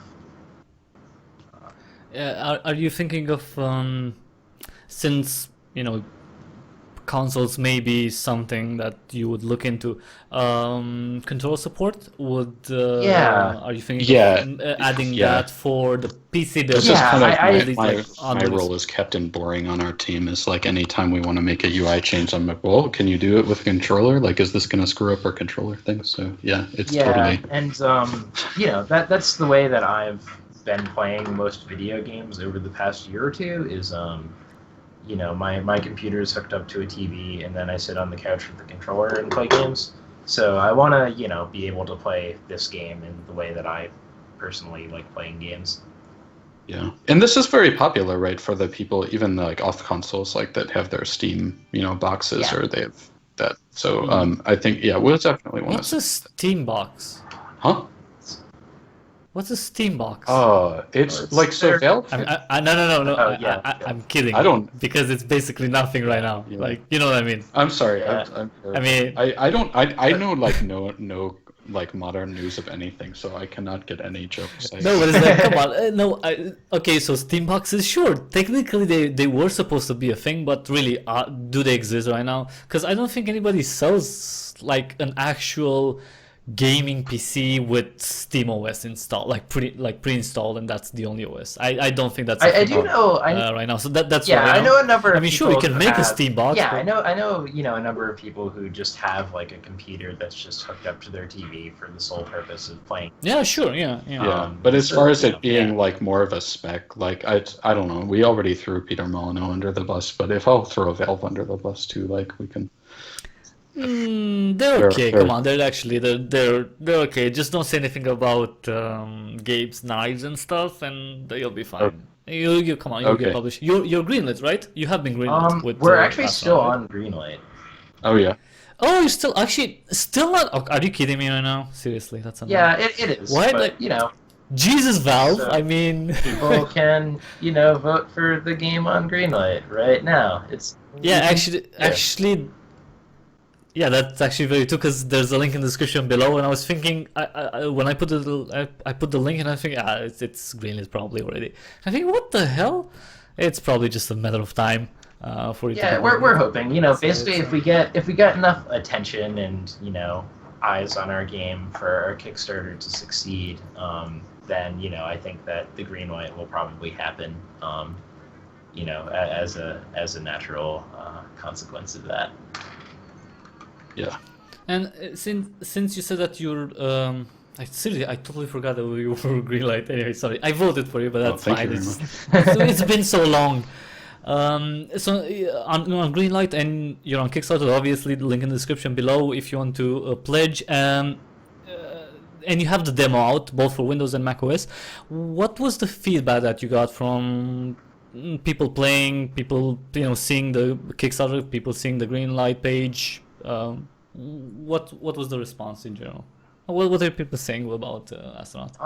So the first time we showed Astronaut the Best to the public at large was at PAX West, which was a few weeks ago. We were lucky enough to be showing with the Indie Mega booth there. in the mini booth section, and it was the sort of thing where it was easier to tell because you could actually see people's faces, and so we were really able to see that it seemed like people were able to tell pretty instantly whether this was a game for them or not.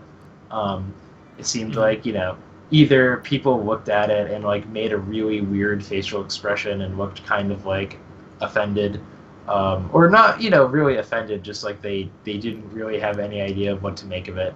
They just would walk up, make that face, and then continue walking. Really? And then take that's- some of that- our swag. Yeah, that's true. Sometimes Oh. they stole a temporary tattoo because those were pretty cool. But that's what they But- should like. Where is the freaking curiosity? Because you see a game like Astronaut. I'm sorry, but it doesn't look like anything Right. else that's Well, on the that's market. the Well, thing, at least is on that- Greenlight, and like, aren't you like curious to see what the hell this is about? I mean, that seems Right. odd to me. I mean, so it that seems seems odd. Like, no, the people who have that mindset like really loved the game. The people who Mhm. like it was, I don't know, like 50-50 or something, whether people Mhm. upon seeing the game would be like, would just think it's totally nuts and not for them, or would investigate. And it seemed like the people who actually investigated actually played the game were rewarded for it. It seemed like those people ended up really liking it. Which is I would great, say you know. 8 out of 10 maybe of the people who actually came out and play it were like saying really nice things about it. Yeah, which has been super great. Like, I'd much rather have a game that's easy for people to tell whether they're sort of interested or not than having a game that, people would play and then be disappointed with. So, our experience bringing it to the people at large, and, Kickstarter and Steam Greenlight is that, kind of, again, the people who have looked at it, the people who have played it have really been enjoying it, and it's been really great to see. And we're still just in the phase where we're trying to bring it to more people's attention and, sort of find the audience, find, the right community for it. And, in doing so, grow, and in doing so, get our Kickstarter funded and stuff. Mm. And do you think that like just because you still have quite a bit, quite a long way, quite a bit, let's say quite a bit with the Kickstarter. It's Certainly. so until now, because you put out the demos, was that like a plan from the beginning, or why were you confident enough that you have a good amount of gameplay that shows the game? Just like, let's- This game is easier to play than to explain, I think, in a weird way. Right. Right. Like. True. And the other thing is, before we put the game on Kickstarter, we wanted to be confident in it. We wanted to know that it was a real game and that like it actually works and stuff. So we definitely were always planning from the beginning to have it in a place where we would have a demo by the time we had a Kickstarter coming around. And then with Kickstarters, Kickstarter's a pretty saturated platform. There's a lot of games on it. There's some degree of skepticism, with good reason, where there have been games with lofty concepts like talking up, how great they are on Kickstarter that end up being vaporware. And so we wanted to do everything that we could to prove to people that this was an actual real game. Yeah, plus people don't know who we are, like, right? Even though we're Universal Happymaker, like, the whole universe doesn't know it yet, unfortunately. So, like, we can't just be like, trust us. Right. Just throw in Peter Molyneux's. Oh, sorry, not him. No. Who can you piggyback on? Like, can't you like change your names or something? Like, not the studio's name, like your actual names. Like, I don't know. Like, who's good? Like, I'll start right now? I calling don't know. myself Tim Schafer, maybe? Like, is that good? Timmy, John, Jim, or something. Jim Jim Schafer. Jim All right. Yeah, Jim All Schafer. right. Like Maybe we can do that. Yeah. Alan Henning. Like, why not? And and like, in terms of that, we were lucky enough to be able to partner with Fail Better Games, Mhm. and the makers of Sunless Sea and Fallen London, and they were super great. And I was a big fan of their games before we approached them. So the fact that they accepted us into that Fund Better program and are going to help fund our game if it gets through this Kickstarter. Hopefully that has the effect of giving people a little bit of confidence that this game company that they trusts us.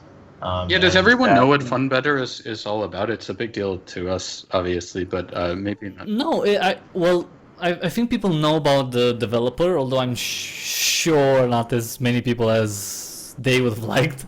I mean, Sunless Sea is a well-known game, and actually I can't wait for the Sunless Skies. Yeah. They said.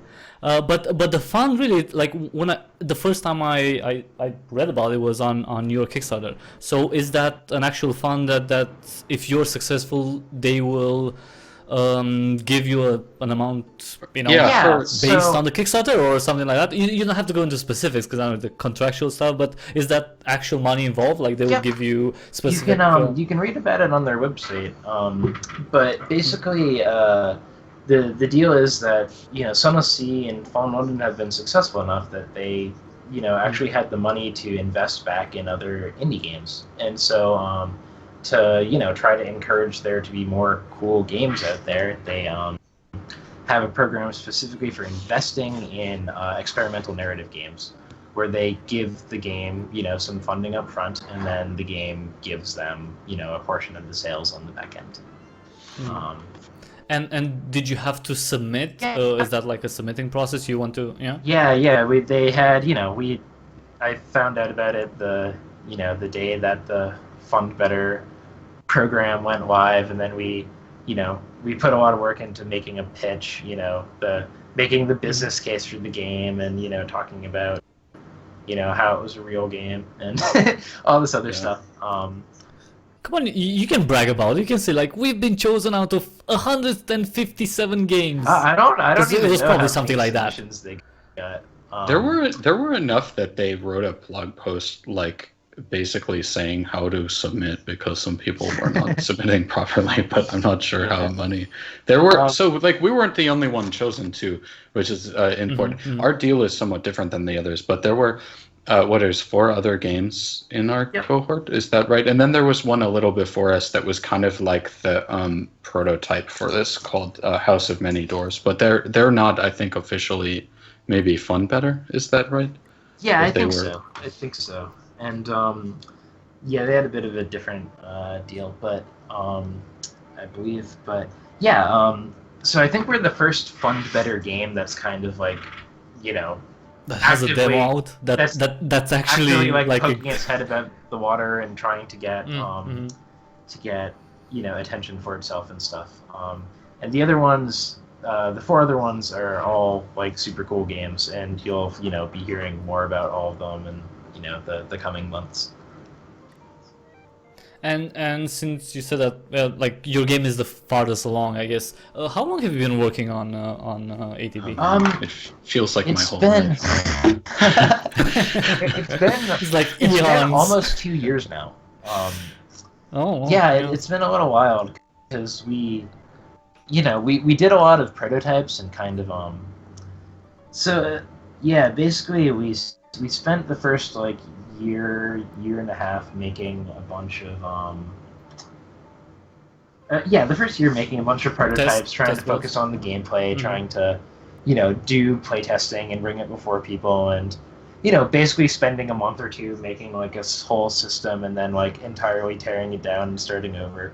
And then we eventually got something that we were happy enough with to move forward with, and that's when we found Julia and Matt. And then in March, when a little before March, February, I think, when the whole Fun Better thing went down, that was when we were like, wow, we should get serious about actually producing this and making it into a real thing and setting deadlines and making the Kickstarter happen soon. Yeah. Something that I kind of missed, but I just remember because it's like the soundtrack, the audio part. Yeah. Of course, there's something that little feedback. In certain portions, there are like some tracks that are so so inspiring, and I look at the game and I was thinking, this what's like it's like the music, the game is mocking the music in sort of, but not in a bad way, of course. It's like the music is so uplifting and honor and like, you know, all of this stuff, and then you see some crazy characters with gold in their teeth, and I was thinking, what's this music? It really kind of tries to get you a feeling of, oh, you're doing something really important. Then the game shows you, oh, there's a lion that talks to you. So, dude, you're insane. So I really like that combination. It's like the music is trying to tell you something, and then the game is telling you that no, actually you are nuts. This is a crazy thing you're doing. You know, it's important, but it's also crazy. And I really like that antagonistic, let's say, element of between the music and the visuals. Yeah, the music kind of, you know, it plays things straight, so to speak. But yeah, we wanted to kind of channel a bit of, you know, again, going back to those old mid-century cartoons and stuff.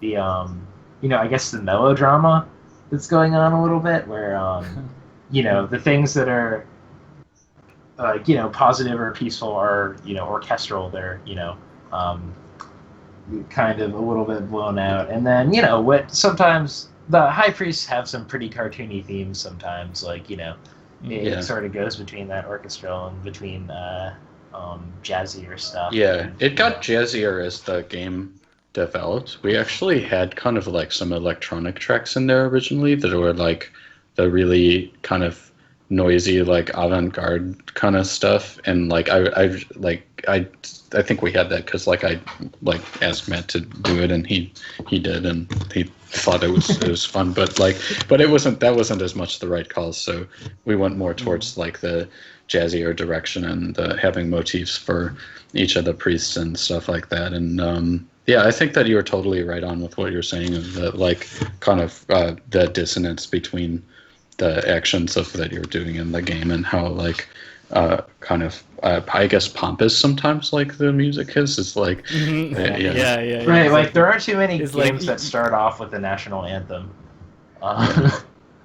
True, exactly, and this is like, yeah, it does feel like I was like on the stadium or something, and like listening to France's whatever, and I was like, and then you see these people like, what am I looking at? Like, what is this like insane comedy that I'm watching? It's I really like this.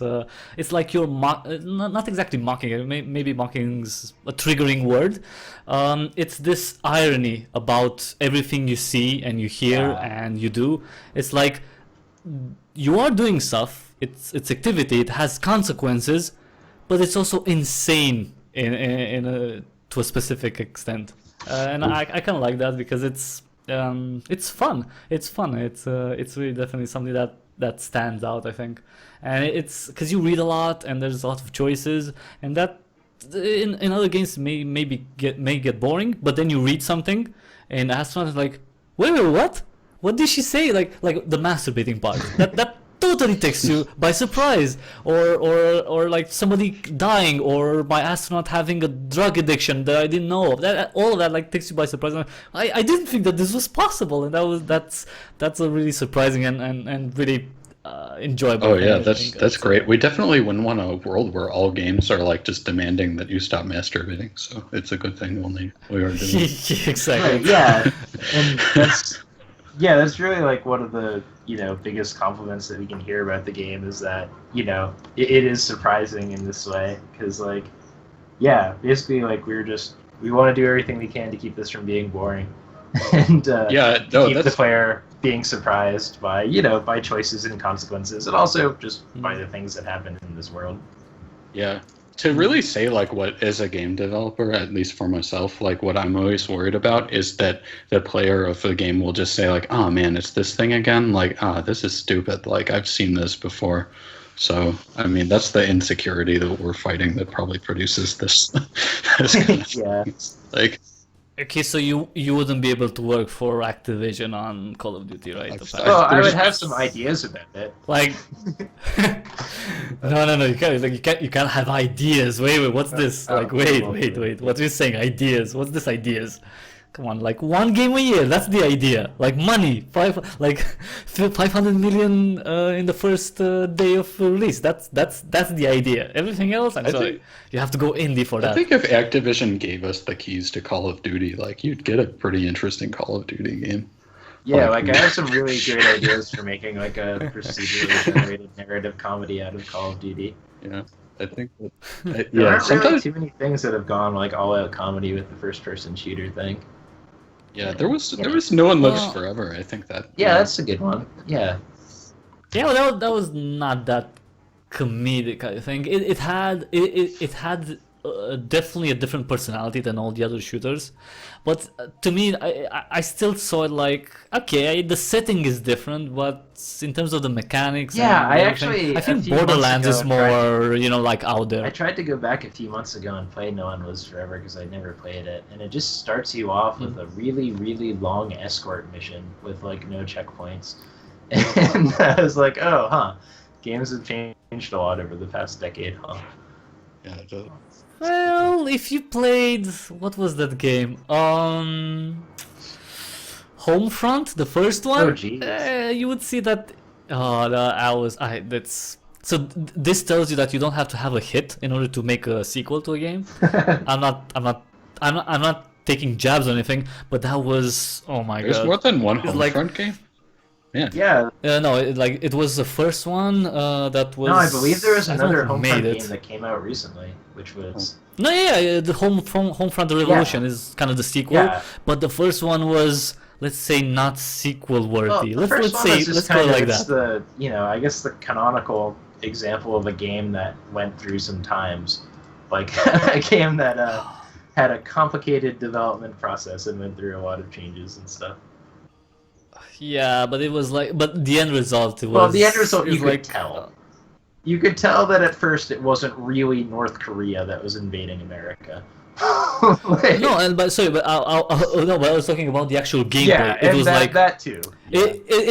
it's like like shoot for 2 minutes, then follow someone for 10 minutes. And you didn't have basically any control over anything. Yeah. Then shoot for another You 2 know- minutes, then a cutscene after cutscene after cutscene, like well, whatever. And that was really like, what am I playing here? As a game developer, like, I guess that's kind of our other worst fear as an indie game designer is like having to tear things up and redo them, because that's basically the story of Homefront was them making a game and then people coming in and being like, you should make a different game, and then them tearing everything up and making it again.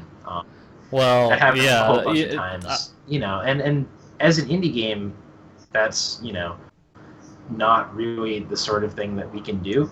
Like, if it's like, oh, this game needs to be way different, then that's it. We can't really do a whole lot about that.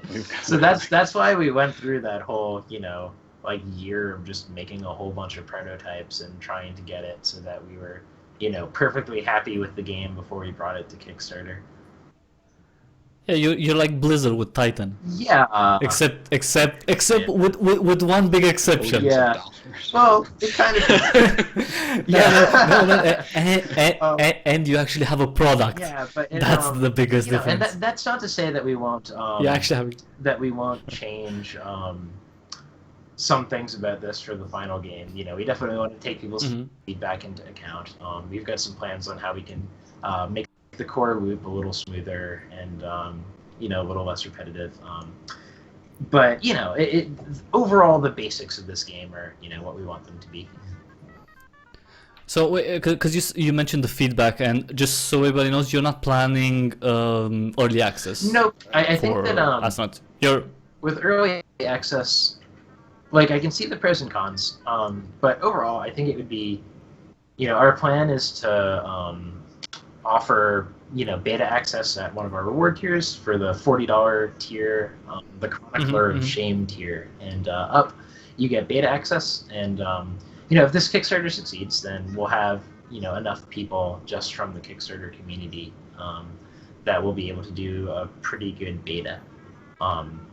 And so I think, yeah, with early access, it's good, but there's complications. There's, people's expectations are, can be misaligned with, you have to tread extremely carefully with early access. That one thing that comes up a lot with that, aside from anything that affects us as the developer, is just that like you hear this thing in the business lately that's like you only get one launch, right? And a lot of times people will start playing a game on early access that's like it's got because it's not done. They're like they kind of they play it like while it's in the beta and then they're done with it by the time it's done. And I think we want this game to put the best foot forward with as many people as possible, and we want people to play the best possible experience of it and care about it when it's more together, not when it's kind of putting its pants on.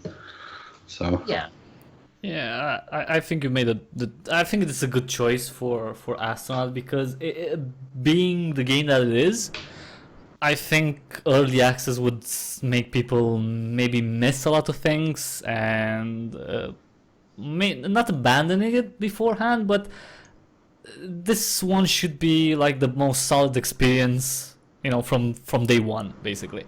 And with multiplayer games, sure, that you can add content, but with Astronaut, it's like, yeah, sure, we have this and this, and then, yeah, you're going to play. Nah, not a lot of people would play, I think, and I think it's a good choice to have it, the full release. And the beta, of course. Well, do you have any plans for the beta in terms of a timeline? So our let's see. We know when we want to ship roughly. Yeah. So our basic plan is to spend the first couple months of 2017 making those improvements to the UI and the gameplay system and all that stuff. And then then after that, it's just trying to build out the content. And so we'll probably do the beta towards the middle of the year is our current goal.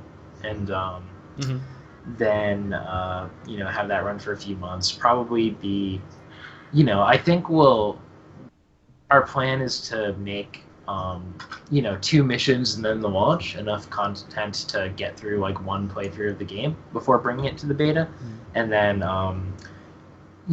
develop the alternate missions and expanded content and all of that, like while it's in the beta, I think. But definitely having the beginning, middle, and end there by the time it goes to beta, and then and it's also not to say that we don't plan on doing anything post-launch. We'd definitely like to do some post-launch content. If the game goes over well and justifies it and stuff, we'd totally love to, introduce new missions and maybe even like new events and stuff after the game is launched. So the launch would be around the end of 2017, around then. Yeah, that's what we said on our Kickstarter page, and it would, it would probably. There are a lot of factors that could affect the launch. Yeah, it's an estimate, right? It's an estimate. Like nobody should take all this. Like, they have to release on November 1st or whatever. No, it's an honest estimate. It's possible that we'll be wrong, but like we've done this before, the whole game thinking thing, and this is our best best take it when we thought it would be done. Yeah, there could be possibly gaps between our actually finishing it and release, depending on the like marketing needs and like the what's going on with the different stores and all that stuff. But yeah, that's basically we're not going to rush it out the door, but we're not going to we know how long it takes to do this. So yeah, I think it's not going to be like a several years late Kickstarter. What? No Duke Nukem Forever type of no? Man, we could put in a stretch goal for changing the engine 3 times. That's. Well, at least they didn't do that, but that was abysmal. Yeah. Well, I think they were in a strange position. I think I'm very I'm old enough to remember when that stuff was new, like the first Duke Nukem and when Daikatana came out at first and the marketing campaign for that, and it was at the time, you get mad about it, but now it's these people were the world is showering attention on them and just giving them enough money to kind of hang themselves. And of course, they made some weird decisions. So it's like, Yeah, but to be fair, like marketing aside, right? Because that was, marketing people probably. The game was pretty bad. I mean, the hype was like super large, right? For Daikatana at least. But the game was bad. Like it's not like, oh, you know what? It was bad. I played it. It was bad. It was just a bad. Yeah. I think shooter. I'd rather forget it. I think that if they would have Probably- stuck with the original engine, they could have actually like made it like pretty good for the time. But they like, yeah, it was like it seemed like what it was like John Romero really liked Chrono Trigger, right? And he kind of wanted to make a first-person shooter that was like Chrono Trigger, and like I think it was like possible if they would have had a bit better producing and like a bit like on the like kind of boring like analytical aspects of the project, if they could have kept those costs under control. Like it was like it could have been a bit better, but yeah, it didn't turn out too great. Well, he has another chance now, so right? He's making a new project, right? A new shooter. I think he said he's going to. Did he come to Kickstarter? I don't think so, right? I think that's I'm not plan? sure. I remember. don't know. I know that he had a company years ago that I actually interviewed for once. I didn't end up taking that job, but yeah, I know he's been at it for a while and been doing other stuff. I think he like teased a new shooter with one of the guys from id, like the olden times. I think he did, but nothing happened just yet. But I think he's working on a new shooter right now, so It's interesting. we'll have to see. I guess like Yeah. Daikatana 2, probably not. Gotta look it up. It's maybe No. one day the world will be ready for Daikatana. It should be like not Daikatana 2, but like just the remake, the first one. Do it right. Oh Jesus! Like, Daikatana 4K. Nah, that would be launch title for the Xbox Scorpio. That would be actually a freaking surprise. That would be a surprise. Microsoft should hire me for their marketing. That Phil Spencer guy is like, come on, really? He's called Phil Spencer? Probably I'm missing. No, I think Phil Spencer is anyway. I don't know. Phil something. They're all called Phil in the marketing department of big consoles now, isn't it? Like, No, speaking. No, sorry, Phil Spector. No, Spector is the guy from Iron Storm. he's Phil- the Phil- music producer who kills people. That's, Yeah? yeah, he's the one who he like. Wait, You know Yeah, Phil really? Spector, right? Yeah. Yeah. Phil Spector is- He invented the wall of sound and also the killing people. Oh, he didn't invent that one. yeah, that's. Yeah, and He refined it, He refined the killing of people. and Phil Spencer is he's a cool guy. Yeah, no, he like we met him at USC back when we were students and showing Yeah. super weird games, and he was like, he seemed pretty down with them. Was he still talking about Battletoads Oh man, who isn't? back then? Like, I don't. I can't believe that like there's hype around this. Like, really? Like, do 90% of the people who own an Xbox One don't know that have never played Battletoads? So what are you saying? And that's probably that's why he's just that's for the older fans, for the more mature fans, I would say. But I don't know. Yes. Battletoads is a more Sure. mature No, but and that's- refined palette. Yes. Well, I'm of that age. I played I Battletoads. did That's too. fine. I'm not. Yeah, Battletoads you know. is a Yeah, good see, example of how kids don't know whether games are good or not and just kind of play them. Because like Battletoads is like game design wise, it was like pretty much like physically impossible to win that one level the first time, and like the only way to do it was to spend literally hours like memorizing every part of it. And now that I am no longer 6 years old, I would probably not put up with that with games nowadays. So back then, I thought Battletoads was rad. Mhm.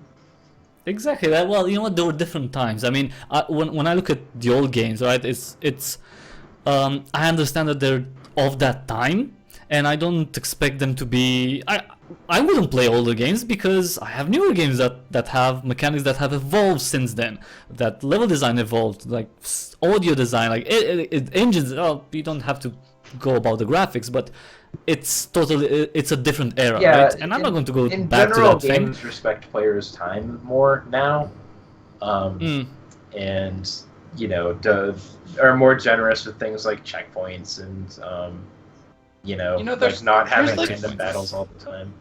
There's something to a hard game. I'm not gonna do Bottoms, but I got actually into like old shooters like R-Type and Gradius in the last year, and like there's something like what is that word for you? Like you go into, you have a very difficult experience, and then you feel better afterwards. Like what is it? It's like the feeling for being scared in a haunted house or something like that, where they're BDSM. no, I'm not being. No, it's just not like a sex thing. It's like it hurts, but you like it. Yeah, I don't know. I'm like, yeah. What is it called?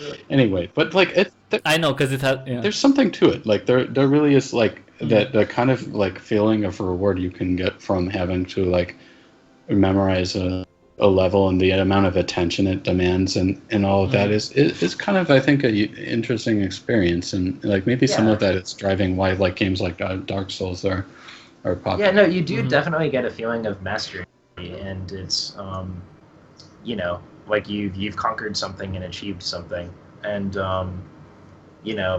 back when I was it's valuable. Like when I was a kid, I wasn't going to be able to like accomplish anything in real life because I was a kid. And so, I just did like, it was weird. I went back and played a Mega Man game, and I had all the muscle memory still.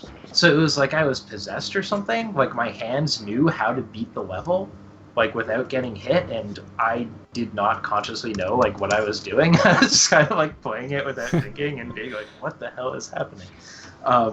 And like, but that's quality. That's something that lasts over years. That's that makes you remember a song after 20 years, right? And truthfully, different times, of course, different age.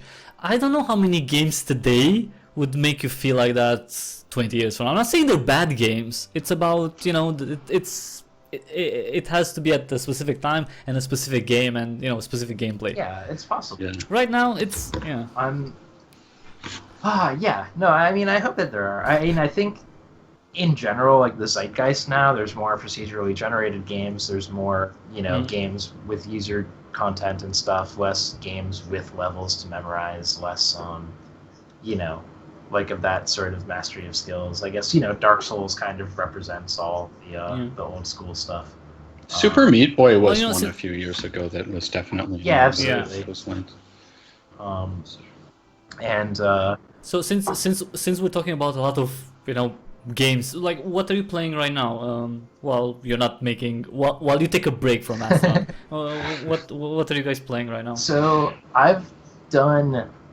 So I try to stay current on games. So I try to play most of the big ones. So right now I'm playing through The Witcher 3, and it's surprised me. I've enjoyed it a lot.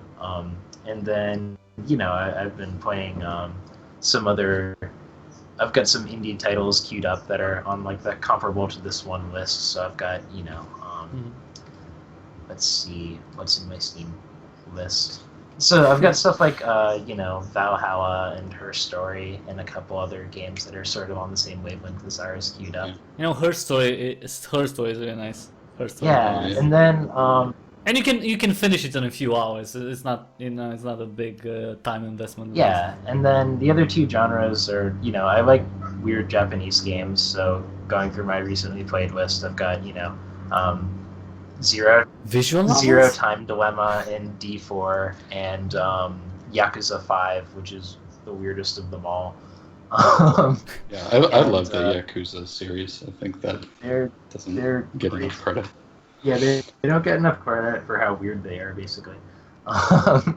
Those are sprawling games with a lot of. The Japanese, they're automatically weird. Well, I think they're totally normal for what the circumstances of their lives are.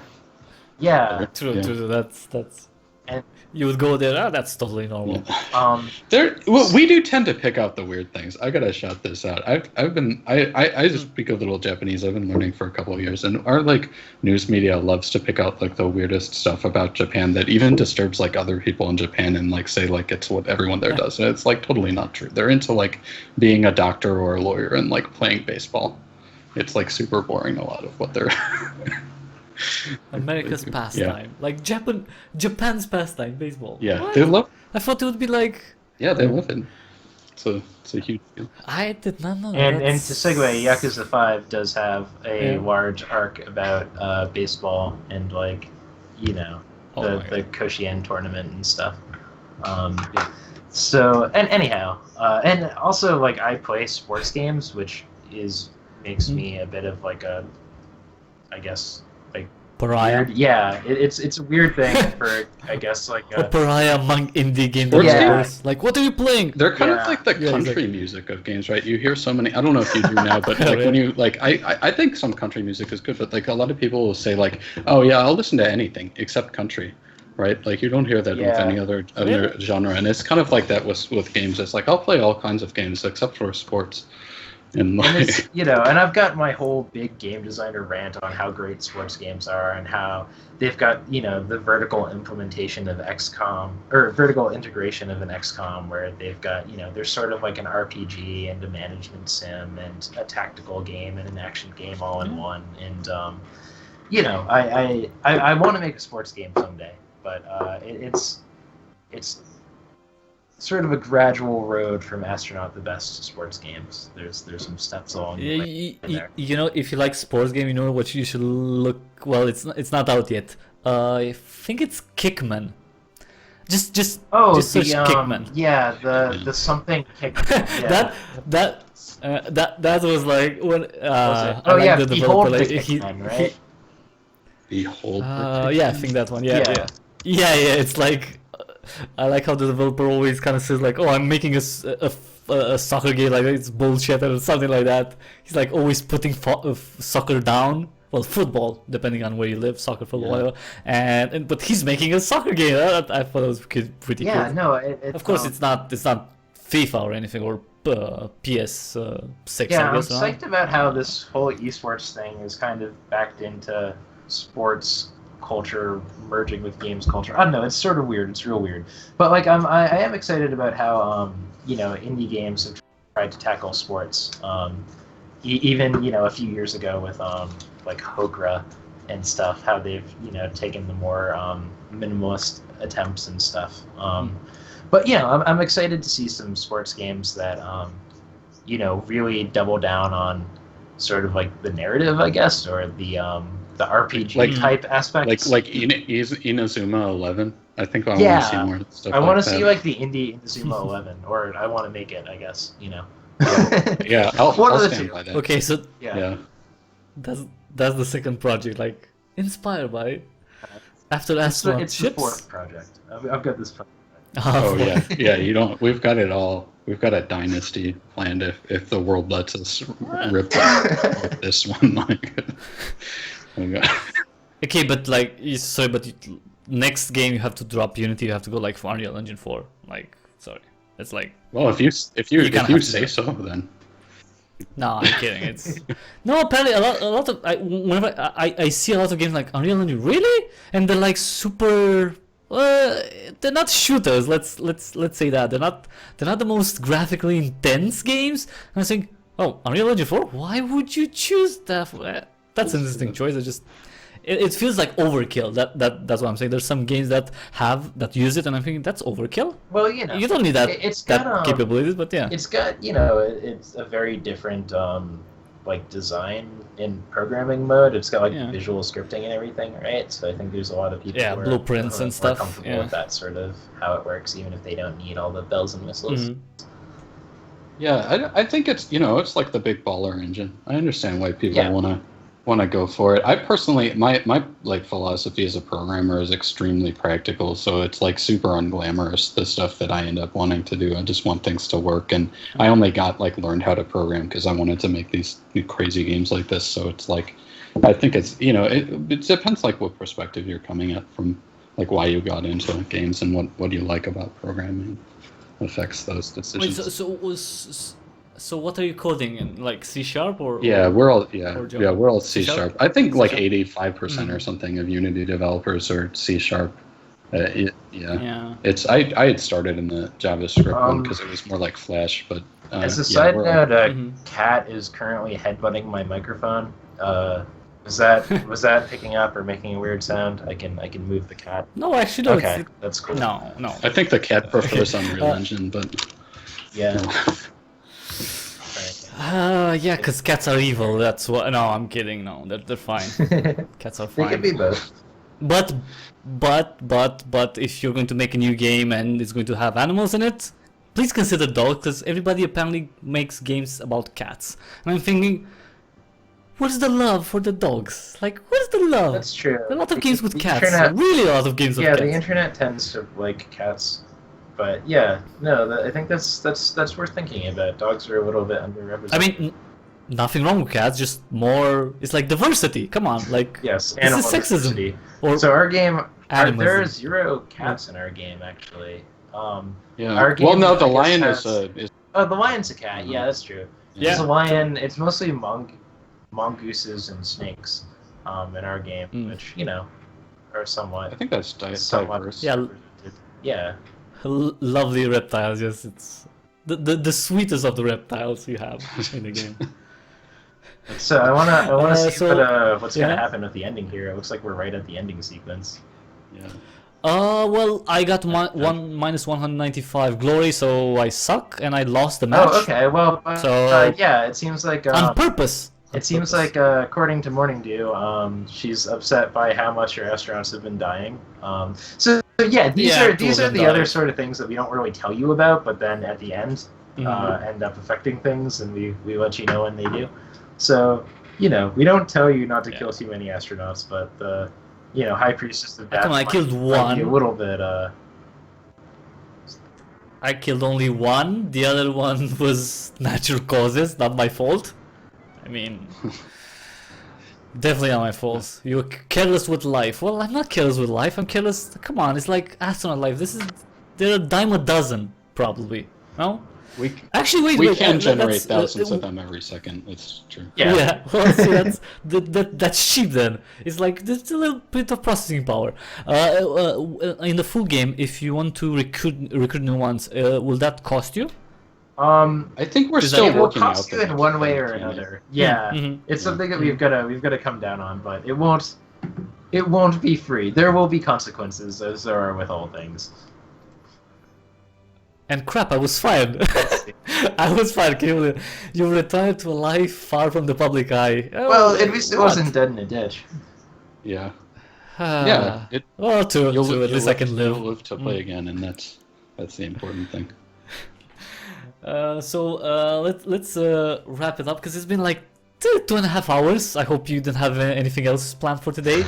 Game development? Nah, it's Friday. Come on.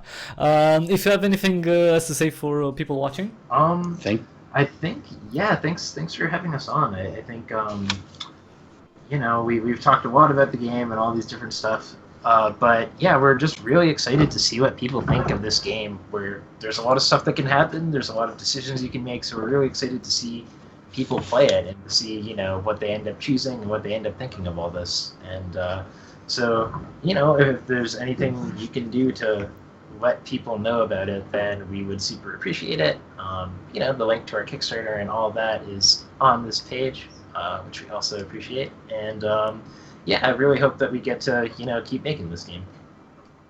Yeah. okay. So yeah. Sorry, I don't want to. I've said enough.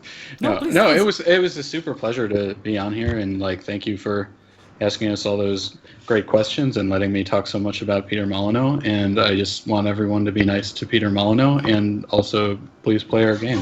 And I hope something that you've seen here is given you wet your whistle, and maybe you want to check it out. Okay, I want to say that the views of Universal Happymaker about Peter Molyneux are not shared by Cryptic Hybrid. I have no connection to him. I think he's a good designer. I just think he screwed it up with Goddess, and I really wish freaking EA would make a black and white 3. Really, I would really like for that to happen. Just imagine Frostbite. I liked number 1 a lot. It really blew my mind back in the day. Yeah, I like the first I like one it more. whispers your name in a creepy way and stuff. That was pretty special. Yeah, well, it was also kind of the first kind of game like that with the creature and everything. So Yeah. I think it was Well, it wasn't. The second one was more polished, but kind of a bit more boring, I think, than the first one. Maybe because you already had the first one, so I think the experience from the first one. that's a good end to note on, man, because we are not polished and we're not boring, so that's what we're going for.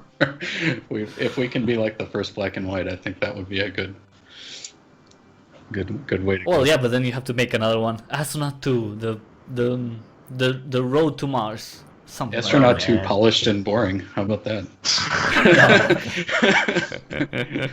Yeah. Yeah, you're not going to get a lot of money like with the. Actually, if you make it some, I don't know. It'll be like a really high-res desk. Yeah.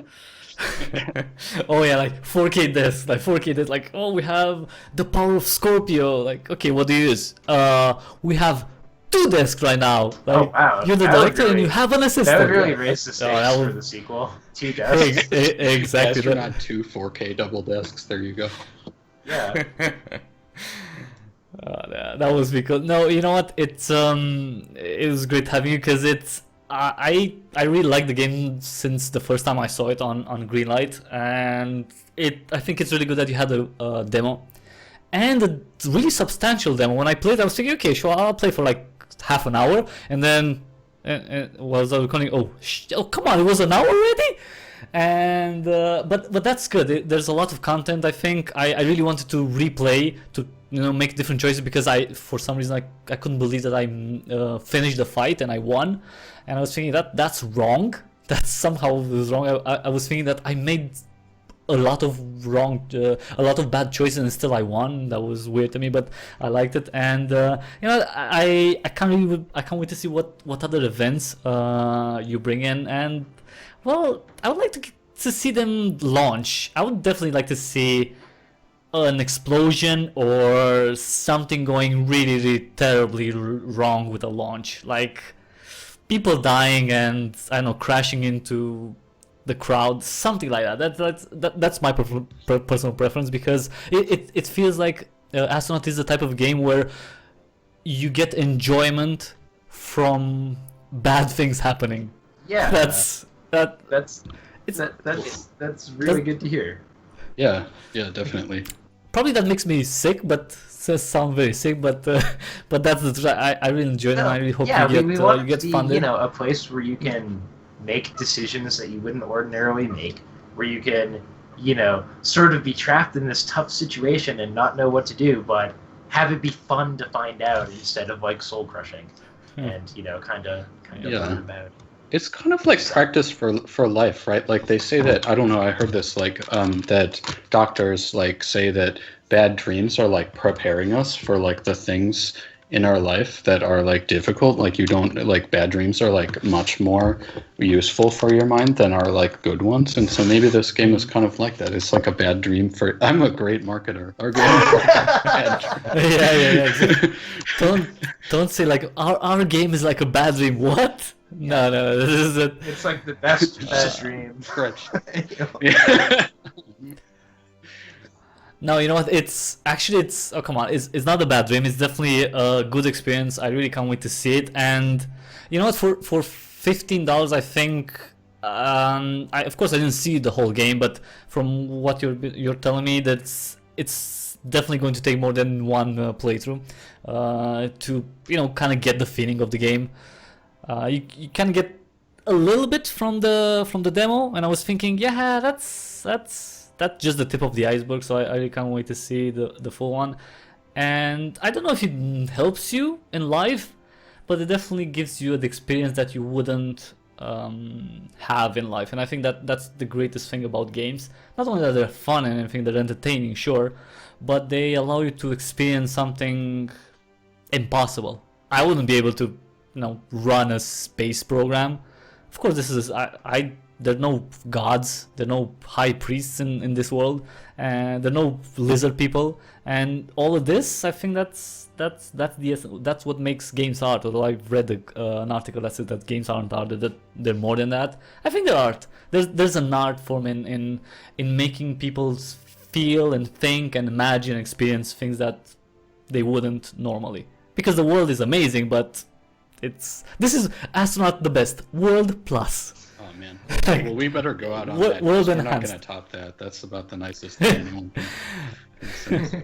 Well, it's I think it's a good game, and I really hope you get funded and green it already. Jesus, Valve, come on. So everyone watching, there's a link in the description below. You can vote. Definitely vote yes, because those are the votes that count on Steam Greenlight. Only the votes yes. Everything else is discarded. Just vote yes. Just vote yes, because it's just a click. It's super easy. And if you're interested, play the demo. I would definitely encourage you to play the demo, available for Windows and Mac. And if you like it, it's $15 is the lowest pledge that gets you the full game. 40 if you want to play the beta before pretty much anyone else, because it's going to be exclusive to backers. And hopefully you two can come in, I don't know, a year, less than a year. Come on, less than a year, and we can talk about finishing up Astronaut the best. I think we can do that. Yeah. Okay, that's good. Thanks for coming again, and sorry for keeping you for 2 hours and a half. 2.5 hours. That's a lot. That's a freaking lot. It was a But that's pleasure. good. It was a good Yeah, 2 this was hours. fun. Okay, thanks everyone for watching. If you like this interview or any other content that I put on the channel, like for example other interviews, because I've done a few others, there's a playlist in there, or live streams, gameplay videos, developer, I said that, developer interviews, seriously. It's really late, it's like almost 12 a.m. here. Just subscribe to the channel. I have content daily. I post videos on a daily basis. I have streams 5 days a week. Indie games mostly, so if you're interested in finding out about new games that are cool and you don't really hear a lot about them in the big press, in the people who say that gamers are dead, yeah, those are the people who you should listen to. People who say that gamers are dead. Just check out YouTube. Thanks again everyone for watching. Thanks Universal Happymaker, and well, I'll see you again on the next video. Until then, have an awesome day. Good night.